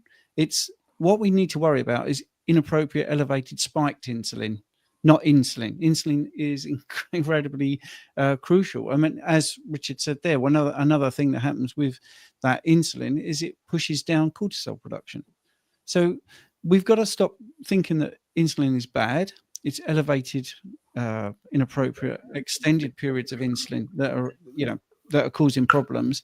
And if we can just get to the point where we're eating properly, and accept that we need insulin for amino acid absorption of fats as well, not just carbs. And everyone is looking at this, not us in the room, but everyone out there that seems to talk about these things, just focuses on blood glucose and insulin. There are 14 glucose transporters, 14 different transporters in the body, and only one, the GLUT4, needs insulin. So there's 13 transporters that don't even need insulin. So the management of glucose is also important. So yeah, rice and fruit seems like a magical thing to do, but it's not that, because as long as you're fed, you're up to satiety, you don't go to bed underfed, then you're going to be fine. Good stuff. Thank you. And I'll just add real quick too. We say why so many people sleep so bad on carnivore. It's hard because we all have different perspectives, but from what I've seen personally and talking to people, most people that I've talked to anyway have improved sleep on carnivore, myself included. But I think you hear about it more. It's more catches the headlines if someone's doing carnivore and they start eating fruit or something to try to improve their sleep. Yeah, Kerry, can I pick up on that as well? Because that was one of the things I was going to say is there's many people that don't eat carnivore and don't sleep very well. Right. People having sleep problems is not new. I mean, it's a big industry. So it's not carnivore, is it? It's something wrong with people's sleep. Yeah, I would flip that completely. That's one of the main benefits I got in the first couple of weeks. I slept like a grizzly bear. I eat about 12 o'clock. I have bacon and eggs. Then I go to 8 o'clock at night, big steak, and then I rest and digest. And that's worked for me. So, as I say, as was it Coach Stevens says, people on other diets struggle with their sleep anyway. Right. Can I chime in and ask something? Because obviously we also probably people think that we know everything, and I'm asking you guys a question. Perhaps Richard and Stephen could chime in on this. But what are your thoughts potentially with circadian rhythm? And now it's dark outside. I've heard some people like Sarah Pugh talking about perhaps avoiding eating up when it's dark because it interferes with hormones, which it does, right? But then perhaps for certain people that are struggling with metabolic homeostasis for sleep, there's certain stresses, perhaps for whatever reason, from whatever angle, that they want that insulin response, which may get in the way of other things, but perhaps that helps them sleep. What are your thoughts on that with eating when it's dark? Do you think that's contraindicated or? No, I think Sarah Pugh was incredibly knowledgeable. Her knowledge on light, especially, is out of this world. I think we are designed that way, but we're also designed to get up when the sun rises and get the UVA in through the eyes. Which how many of us do this? I live in South Wales, in the UK. It's raining incredibly heavy outside. I very rarely see the sun. It's not the best place, to be living for health and well-being in general. If I were to follow that protocol, I'd barely be eating because the sun is never out. It's so I think it does depend on where you come from, you know, on the planet also. And also the foods that we eat, I think, should be locally sourced, because we're programmed to consume those foods from you know, the animals. And if we are eating the fruits that are locally sourced to us, we're not genetically designed to consume avocados on the other side of the planet, for example. And I won't get into that because we'll be talking for another 3 hours. But yeah, I'm a big fan of this, but I also think that there's flexibility, and many of us are coming from a sick background. Many of us gravitate into this. We don't find the carnivore way of living because we're healthy. You know, I didn't find it because I was healthy. I came away into low carb and ketogenic and now carnivore because I was incredibly sick, you know, and it's healed me. And this is why I continue to live the lifestyle and tell everyone who's willing to listen. And I'll even tell those who are not. But I think coming from being metabolically sick, and most of us are, then, you know, we need to do the things that it's more important to eat animal proteins than to fast for prolonged periods of time. So if it's a trade-off of getting the nutrients in after dark over not consuming it at all, you know, then I'd be all for, you know, for doing that. I think we lots of us undereat in this space, especially the keto side. You know, fasting is fantastic, and I think there is a place for it. But I don't fast. Now, I've eaten before I came on the call. Typically, I wouldn't have eaten by this time of day. Yet, I don't say that I'm fasting. If someone asks me, do I fast? I don't fast because I eat intuitively. I eat when I'm hungry, I stop when I'm full. And it's as simple as that. But it's taken me a long time to get to this point, to heal my body, and for me to be able to rely on the signals that tell me that it's time to eat and time to stop. Because my leptin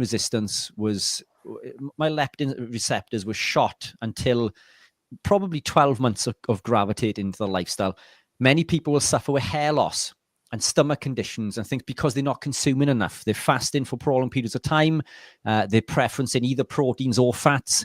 And it's incredibly simple. Eat as nature intended.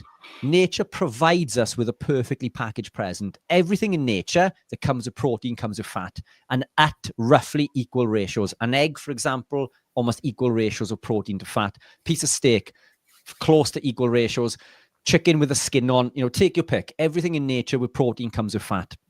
And I think if we do this, then we are well on our way to eating an optimal, evolutionary appropriate diet. If we want to add fats when cooking, that's fine. I no longer add fats. My body's healed to the point where I don't need to add any additional fats to cooking. So I just cook my meat using the juices from the meat itself.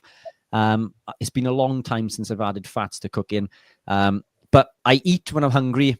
If it's dark when I get home, then I'll eat. Because if I don't, I'll struggle with sleep. And this will affect things for me for a number of days to follow. So just quickly, really quickly, just say, on average, I go to bed at 11 o'clock at night, every night. But for some reason, it's 10 o'clock at night. And I'm like, I'm really hungry. I could demolish a steak right now. Do you think it's a good idea to cook that steak, or to go, there's no point, I'm going to go to bed? What do you think? What would you do there? Personally, I would eat it, because if I don't have that food, and it doesn't have to be a full steak. If you're not strict carnivore, it could even be a slice of cheese, for example. Protein and fat. Cheese can be incredibly beneficial, providing that you've healed your gut. Cheese, I think there's a place for, again, talk for another day. So if you're in that situation, maybe, you know, a slice of cheese or a small portion. I've always got something ready to eat. I eat eggs also, not every day, but when I boil eggs, for example, I'll boil 6 to 8. I'll drain it once they're done. I'll leave them in the pan and I'll take them wherever I go. I've always got something with me. It could just be one egg. You don't have to consume a massive meal and then go to bed. It might just, that one piece of cheese, which is what we did with our client recently, Steve. It was one piece of cheese later, and all of these things went away. It was just something to put into the digestive system, to put everything back to a level of homeostasis. So for me, if I don't eat, I don't sleep. Cool. Good to know, mate. Can I just add a very small little bit? Because we were talking about light. You know, in an ideal world, we wouldn't be here now, the people in the UK, because it's dark. And I think that's one of the things. It's great to know the science. And if if all of us was in a biosphere doing a 2-year experiment, and we all did eat in tune with the sunrise and sunset, I think we'd all be incredibly optimally healthy. I do think it would make a huge difference. But we're humans and we're idiots and we do all things wrong.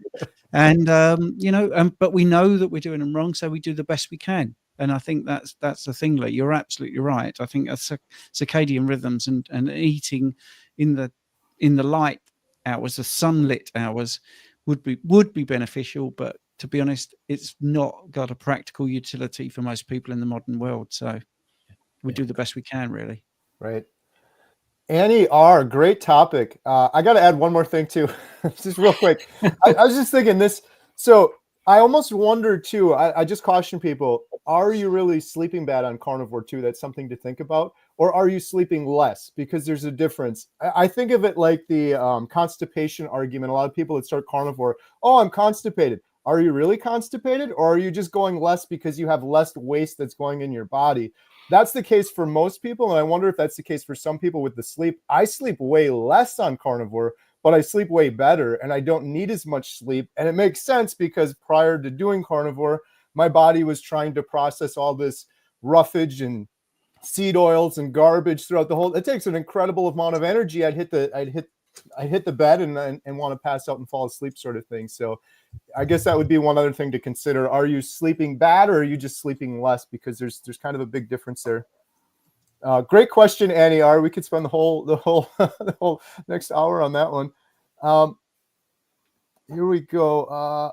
Cheers, guys. I've got to shoot. Been an absolute pleasure. I'll see you all next week. Looking forward. Yes, thank you so much, Rich. Thanks. Appreciate it. Now, Rich. Have a good day. Thank you, gents. Take care. Thanks, mate. You too. Question from Aiken, $8 super chat. Thank you so much. I suspect the health benefits of carnivore are being intentionally undermined with Boviar. What are your thoughts? Is everyone here aware of that? I've heard about this. I heard it on the news.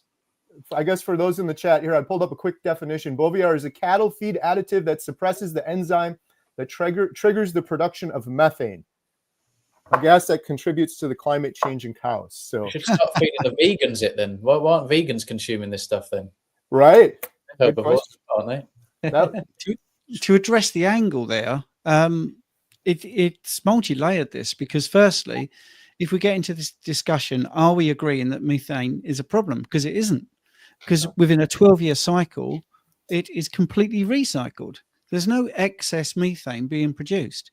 So when a cow eats the grass and does the infamous cow fart, off goes the methane. It goes into the atmosphere. It gets broken down, becomes carbon dioxide and water, and off we go. It rains on the plants, and it goes into the atmosphere. It gets fed back into the system, helps to grow the grass that the cow eats, and that happens in 12 years. So there is absolutely zero sense to it. Now, the problem I'm finding is exactly, and it's not being critical of this question, is it's shifting the focus. It's sort of saying, is this bad, or should we just do something else? We need to reduce the methane. Is there a different way we can do it? Well, do we need to reduce the methane from cattle? And I would categorically say no. I really do feel this, and there is a concerted effort behind the scenes, because I'm a member of a group that's talking to all the supermarkets. Now, it's really sad to know that the supermarkets have answered, individual different supermarkets, different sort of media people have all answered in the same way. So there is concerted effort behind the scenes to answer the questions in the same manner. So, for instance, they are constantly saying, Waitrose, we are not part of the trial. That's their sort of block statement. Around all the other fluff, that's what they're saying. We're not part of the trial. But that doesn't actually say whether they're using those products that are using this additive. It's saying they're not part of the trial. But they won't categorically say none of our products will have that additive anywhere in the sort of food process. So I think is it intentionally undermining carnivore? Yes. Well, meat eating and farming and dairy production, it's definitely in there to do something that we don't want. And they just don't get it. as a human being on this planet, I'm a little bit fed up with people with a lot of money telling me that they want to block the sun. In Scotland, they removed 15 million trees. Now, trees take carbon dioxide out of the atmosphere. They took 15 million trees down to put solar panels on a plot of land. Absolutely idiotic. And it just doesn't bear any close examination or even just scratching the surface. It's incredible. Absolutely incredible that they're getting away with all this. And I do feel that there is a sea change now amongst the ordinary people who feel completely powerless, because once that additive is in that food stuff, it's in the food cycle. It's in there. That's happening. But the cows are not a problem. Even when you look at, if you think methane is a problem, well, cows are not the problem. Plant agriculture actually contributes double the amount of methane into the atmosphere. And then when you get into transportation and the healthcare system, if you look at hospitals, it's incredible the emissions that are produced from healthcare. And if you look at methane as a constitutional part of the atmosphere, it is equivalent to going to the Brooklyn Bridge and putting 12 grains of sand on the bridge. So if the Brooklyn Bridge is the whole atmosphere, that's how much methane there is that we need to worry about. I mean, it is a small amount compared to everything else in the atmosphere. It's just ridiculous. So we definitely, I definitely think it is to undermine the meat and dairy and farming and the health of the individual, without a shadow of a doubt. And of course, Bill Gates has got his, or should we call him Dollar Bill? I don't know. It's got his fingerprints all over it. Now, that to me, it's almost, well, if he's involved, it's going to be bad for the planet. It's going to be bad for humans, and it's going to be good for investors, because I'm yet to see him do anything. Actually, I think, wow, that's really admirable. That's going to help a lot of people. And I can't believe that because they have the power and the money and the media in their back pocket, that there's talk blocking out the sun. You see, now let's go to the common sense. We're building solar panels everywhere and blocking out the sun. It's not even joined up thinking. It's absolutely ridiculous. Yeah. Knocking trees down that are just natural carbon dioxide sinks. It's So are cows. So are ruminants. Yeah, exactly. Pasture, right? But you take them out of pasture and you stick them out in the sun and you feed them grain, they get sick, you give them antibiotics, and antibiotics increase methane. Yeah. Right. It is absurd. Human intervention is absolutely regress. It's a mistake and they should stay out. But like what you're saying, it's amazing that people like Bill Gates, with all their money and power, they can say something like this. But is it just that everybody that then goes forth with this policy or whatever, like they don't know, that they really don't know, or it's madness? You think like anyone with half a brain knows that this stuff, it's all a natural cycle. This has been just the case for hundreds of thousands of years, if not millennia. Yeah. Bovines aren't a brand new animal. We didn't sort of bring them into existence. They've been grazing on pasture just since the beginning of time, pretty much. And it's never been a problem. Climate goes up and down regardless. And so, it's absolutely absurd. And of course, now we're promoting all the plants, and whoever eats plants is going to, the gut is going to sort of either partially ferment this stuff or completely ferment this stuff and create methane and hydrogen, depending on the source of fiber. And crazy, absolutely absurd. It's crazy. I when I get questions like these, like what is good, what is bad, the way I simplify it, which I think is so simple, is what is natural, what is unnatural. A cow eating grass in a field is the most natural thing in the whole world. Putting some enzyme that's supposed to suppress something into that is very unnatural. Taking down natural trees and putting up solar panels, very unnatural. Or feeding animals, like fattening them up with grain that they were never intended to eat and then pumping them full of antibiotics, very unnatural, very bad. Like, it's so simple. It is funny. Like, I love the movies, and it's like humans just keep trying to outsmart Mother Nature. And I can't think of one instance where it's worked. And we're like, there we go. We figured it out. We cracked the code here. That's what I always revert back to when I think of these different carnivore questions. Like, okay, what would have been natural? Naturally, I would have went outside. I would have got sunshine in my eyes. I would have eaten natural foods, that sort of thing. That always seems to be the right answer. But all right, let's see. Man, we got a whole bunch of questions here. The next question we have, and that was one for Dr. Kiltz. I left a link to Dr. Kiltz's channel in the comments in the description as well. What's the one for Dr. Kiltz? Can Dr. Kiltz expand on why the microbiome is deadly for humans? I thought you were talking about the Rh negative pregnant mother question that was coming up next. Let me see that one too. I didn't overlook that one. Because I can answer that. Yeah, if you don't mind, I'm trying to. I'm all out of sorts here. There's a. Oh, here we go. What is the risk if a pregnant mother is Rh negative, and what can be done about it? Yeah, well, obviously that's a very specific question because I reckon that person is in that situation. Rh rhesus is a factor that is on the surface of red blood cells. So you get a negative and a positive. This only happens with those two things. So if the mother is Rh negative, there can be a problem if the father is Rh positive. And that's because once the Rh positive baby is produced, the immune system of the Rh negative mother might attack because it is an autoimmune situation. So what they do is they actually give a thing called Rh immunoglobulin. So it's an immunosuppressant, and they manage it. So it is something that you need to obviously be aware of, but it is something that is known and managed. You just during pregnancy has to be closely monitored. But yeah, I mean, Dr. Kiltz would have probably first-hand knowledge of that. I have knowledge from the labs, from the bloods, because you can't do 10 years in a private laboratory and not know these things. But I think he would have been better to go through that in a bit more detail. But that's essentially what it is. It's just the surface of the red blood cells has different proteins on it, and that particular combination you just need to monitor. Doesn't mean you can't do it, but it does need to be looked at. All right. Question from Carol Newsom. Thanks to Carnivore, I'm healthier than ever, but my doctor still wants me to get the shingles vaccine. Would you get this vaccine? I personally would pass. I'm not interested in anything that's not nourishment. If it's not organic nourishment from ruminant animals or pastured eggs or wild fish, I'm not eating it. I'm not having that in my bloodstream. That's just my opinion. That's just me. So I can comment on that also. I did not get the vaccine, and I had shingles while I was on Carnivore, and it really wasn't that bad. I mean, it was itchy, slightly annoying. It wasn't really that painful.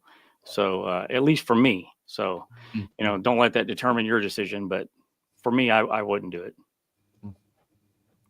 I wouldn't do it either. That's just me personally. I wouldn't. All right. Can the panel share carnivore diet on a heart patient? I'll be real quick here. I was diagnosed with congestive heart failure. My ejection fraction was 44.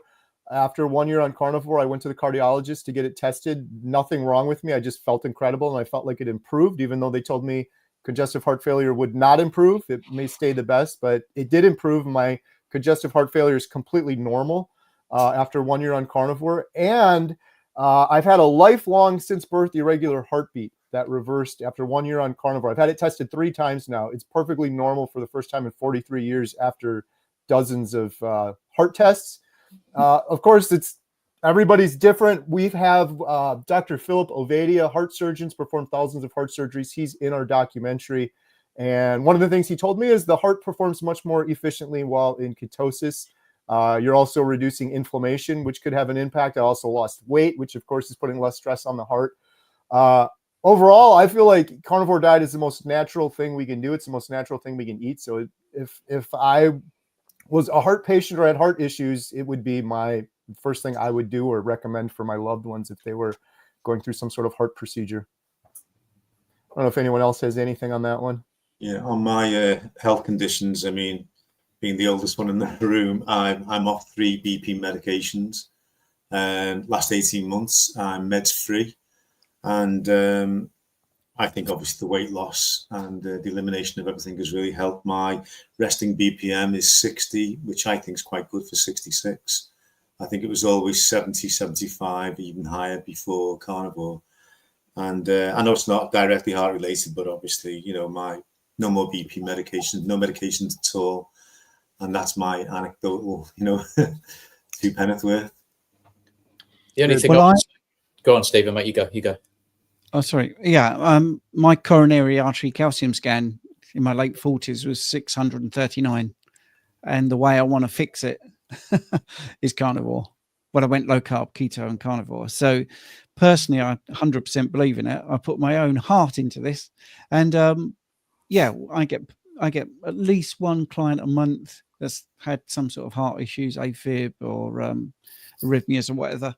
And carnivore seems to just help them to thrive. I think it's down to less systemic inflammation. I think I agree with Kerry. I mean, strange enough, I was editing a video with Philip Avadia today, and yeah, it seems to run better on fats. That makes total sense. So I don't think it's a bad thing for anyone with a heart condition, to be honest. All I was going to say is just again for this part, I don't know how severe their problem is. Transition slowly. You don't want to shock the body with all the stress flipping overnight, thinking, oh, you know, I've got this information, I believe in it, I've got to do this tomorrow. Take it very easy. You don't want to sort of over stress and overtax the body. But yeah, the body loves beta oxidation. The body loves nutritional ketosis, ketones, fats. The mitochondria loves fats. It's in line with our genetics. You know, to eat all this processed stuff, the sugar in excess, which is very rare, we would be able to have the opportunity to do that in a wild setting. It's very difficult. If you went out there right now, you try and eat excessive carbohydrates every day, you know, it's not going to happen. It's not going to work very well for you. We need salt. The heart wants salt. The heart wants electrolytes. The heart wants fat. Doesn't want sugar and carbs getting in the way of sodium and transport and ketones and all of this stuff. So yeah, 100%. Just take it very, very slowly. Great advice. And last thing I'll say real quick too is since I mentioned that I reversed my congestive heart failure, I know this is anecdotal and it's not a study, but I have had dozens of people comment on my videos saying they've done the same thing, either improving congestive heart failure or reversing irregular heartbeats or improving their blood pressure and heartbeat and things like that. It's kind of uncharted territory though, right? Because most people diagnosed with congestive heart failure don't just go eat meat. Hopefully there'll be some more studies and things like that coming out on it. But yeah. Question from Lori, Carnivore Cheer. We're going to draw, I think, in about 10 minutes. So if you're interested in joining our UK Inspiring Carnivore Stories meetup, there's still time. Just post with the hashtag UK, but we're going to do that drawing in about 10 minutes. Really, we're going to try to turbo through some of these questions. There's so many questions. I don't know if we're going to be able to get to all of them, but Lori, Carnivore Cheer, said, I eat lots of butter to add to fat to my diet. I eat beef patties because I'm living in a room. Is butter a good way to add fat to your diet? 100%, especially if you work on it and you work well with it. If it works for you, you know, it's compatible with you and your physiology. It's great. Knock yourself out. Eat as much as you want. If your body's saying yes, please, that's great. It tastes good. Keep going. If you've got autoimmunity and you're having issues, perhaps you've got magnesium issues, perhaps cramping at night, you might want to consider not eating so much dairy, so much calcium, things like that. But for some people, they have racy heartbeats when they don't have sort of butter or some cheese or something like that. And so for those people, they definitely want some dairy. But I do very, very well. I think if you've got a sealed gut, absolutely. You know, if you're eating some lean meat or something like that, your steak isn't that fatty. Absolutely. I add butter, you know, when needed. Same here. Same here. Question from Cosmic Diana. What does it mean for my health that my appendix was removed at the age of 17? And why did it happen? What's the role of it for our bodies? Anyone want to take that one? Dr. Kiltz. Vestigial cecum, isn't it? I think that wasn't this to do with plant materials coming in our ability to digest more of these plant materials. We don't have a need for that so much. And so I think potentially overuse, something like that. It might be kind of the equivalent of underusing our gallbladder with not enough animal fats coming into the diet. It might be a similar situation to that, really. Yeah. Anecdotally speaking, again, my appendix burst on the operating room table about 10 years ago, and I don't have a gallbladder and I don't have an appendix, and I'm thriving on carnivore. I know a lot of people mention gallbladder being one of them, but so, and I've heard that from a lot of other people as well. So Shanzala, question for Kerry. How do you break the Power Bowl addiction that you got me on? You don't. You don't. The Power Bowl, for those that don't know, is just beef, butter, bacon, eggs, all scrambled up in a bowl. It's all the good stuff. It's one of the things that I've really enjoyed on Carnivore. That's the only addiction you'll have on Carnivore. There's no way of breaking that one. Sorry about that. Question: does Carnivore diet help with lipedema? Yes. Yeah, I would say so. I think I always get those mixed up. There's lymphedema, lipedema. Yeah, it definitely helps with lipedema and lymphedema both. A vibration plate helps with both of these as well. I interviewed an expert in these two areas actually on my channel, Dr. Leslyn Keith. So if you can go to Carnivore today and type in Leslyn, Leslyn Keith, you can watch that interview, and she's got tons and tons and tons of great tips on lipedema and lymphedema. All right, good stuff. Another question from Darren. I know you probably don't count calories or mass, Professor Bart, but you guys, any ideas how much you are eating? Seems that the calories are always quite high compared to the standard American diet. Yeah, I can answer that. Okay, sorry. Good. I was gonna say I'm not a good one to answer this. I don't count anything. I eat till I'm full, and I 1 or 2 ribeyes a day or a bunch of ground beef for me. Yeah, same here. Yeah, the only reason I know this is because I did a Carnivore cookbook, so I had to measure stuff. So tonight I know that the lamb leg I had was 1.1 kilograms. Nice. All right. So you know, if you want to know how to cook it, I can tell you that as well. But I think it's normally about that. It's normally about that, and a steak would normally be a bit, you know. So if I eat twice a day, it would be that, and maybe 500 grams of steak, maybe 900. Was you say about 3,000 calories? How much was that? Oh, I don't know about calories. I don't care. When I did do an sorry, Lee, sorry. When I did do an experiment, see, the only time I ever do it is for things like content. And I lost 27 pounds over 6 weeks, and I was eating at least 3,500 calories a day. Mm-hmm. Yeah. And that's all on YouTube, all documented. I had to put on weight. And I didn't use calories to put on weight. I just ate lots of things that were bad for me. And I put on about 27 pounds ready for the experiment, and then just went carnivore, back fully, you know, strict carnivore, and just logged. And within the first week, I definitely lost 4 pounds in the first week. And I definitely was eating way over 3,500 calories a day. So yeah, hopefully that's helpful, Darren. All right. And Coach Stephen, I think you mentioned I missed yeah, yoga. Let me see here. Oh, there we go. Okay. Yeah. Yeah. How normal is it that after 8 months on Carnivore, my erythrocyte, hemoglobin, and hematocrit, I'm saying that wrong, values are below the standard values? Okay. It's a great question. Firstly, right. Standard values are not optimal values. They're what's called normative ranges. So if you imagine if I went down to the shopping center and I got 100 random people and stood them in this room, how many would you think you'd look at and think, wow, they are really healthy? That is what I want to be like. I can guarantee that if I got 100 people, probably you'd be lucky to think 7 of those randomly are pretty healthy. Okay, so that's where your ranges are coming from, not from the 7, but from the 100. All right. So then we get this average of these average people, and we get these ranges called normative ranges. So the first thing is these ranges aren't really that applicable for this way of eating or for keto or carnivore. And remember also the average person is eating 45 to 65% carbohydrates, and that changes the physiology. Like I say, over 10 years doing private lab tests, I realized all this because the more I spoke to low carbers, keto and carnivore people, I realized the ranges were rubbish and not relevant. That's why I wrote the book about it. Those there are looking at like the hematocrit.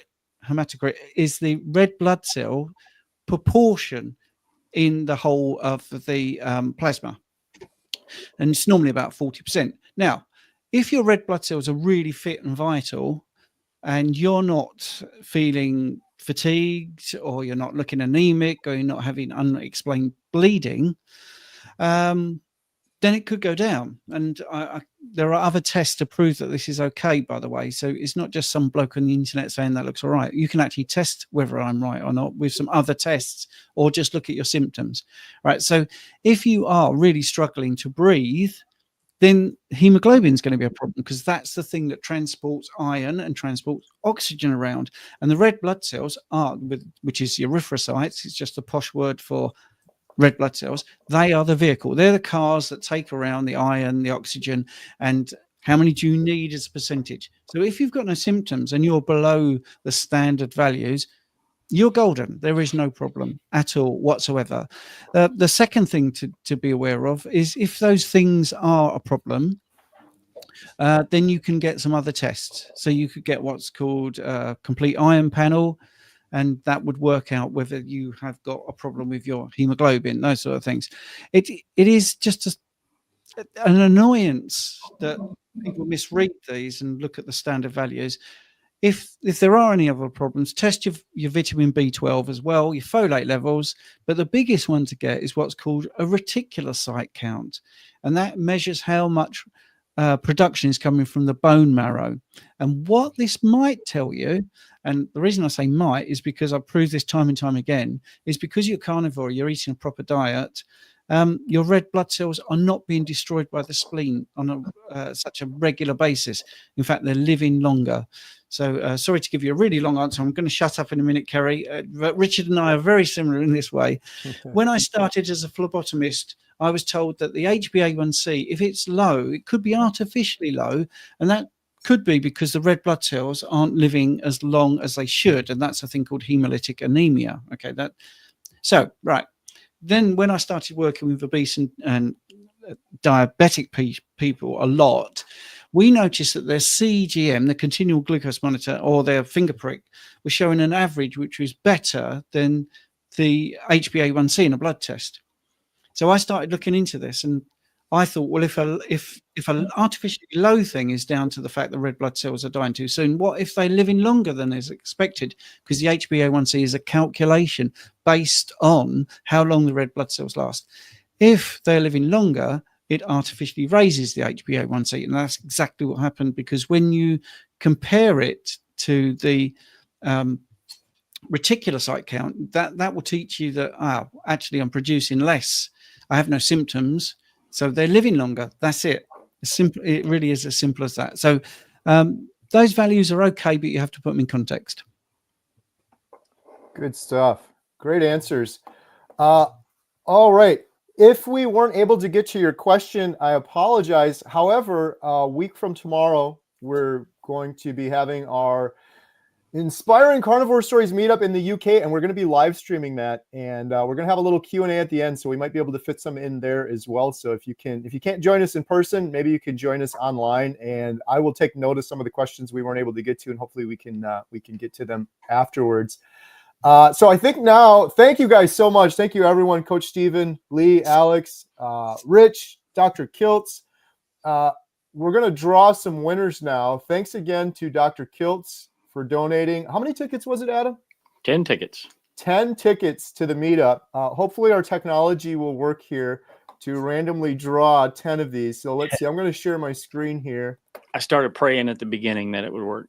Okay, here we go. So, well, Adam, I click this, and then maybe we'll just make a note of it. And then if you're drawn and you're a winner, what should we have them do? Maybe just shoot me an email? Yep. Shoot me an email, homesteadhow@gmail.com. Homesteadhow@gmail.com. And just say that you won, and we'll verify, and we'll get you everything you need. So here we go. Here we go with number 10. Oh, it looks like it's working.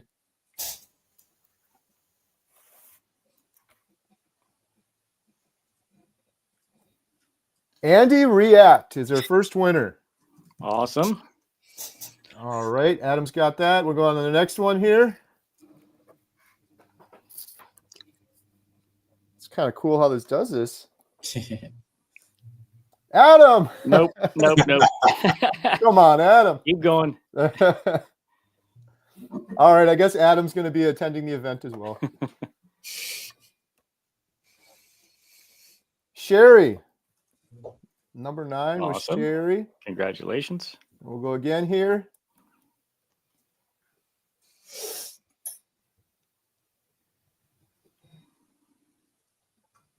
We need some music or something. Right, Right? yeah, we need like a cheer. Ian. That's your Ian job, Camille. Lee. Right. True. Let's go. I should have just said nothing, shouldn't I? Right. All right, here we go. My piano. Oh, keep it shut. Do, do, do, do, do, do. Ingrid and Carlos, congratulations.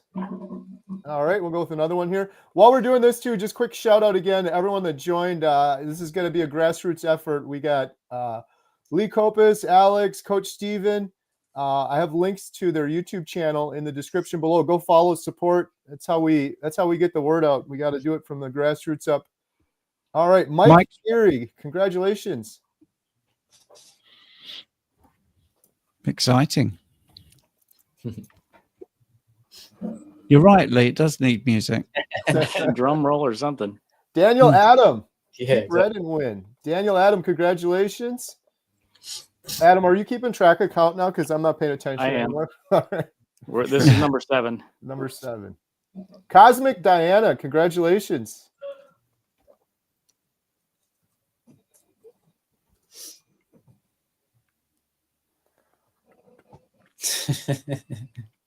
John Murch.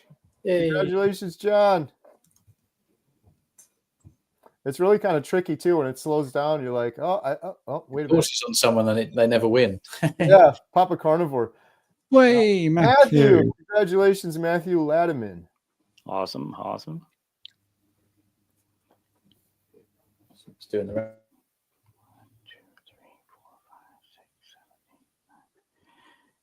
Zinc 316. And that's it, Kerry, I think. Let me double check.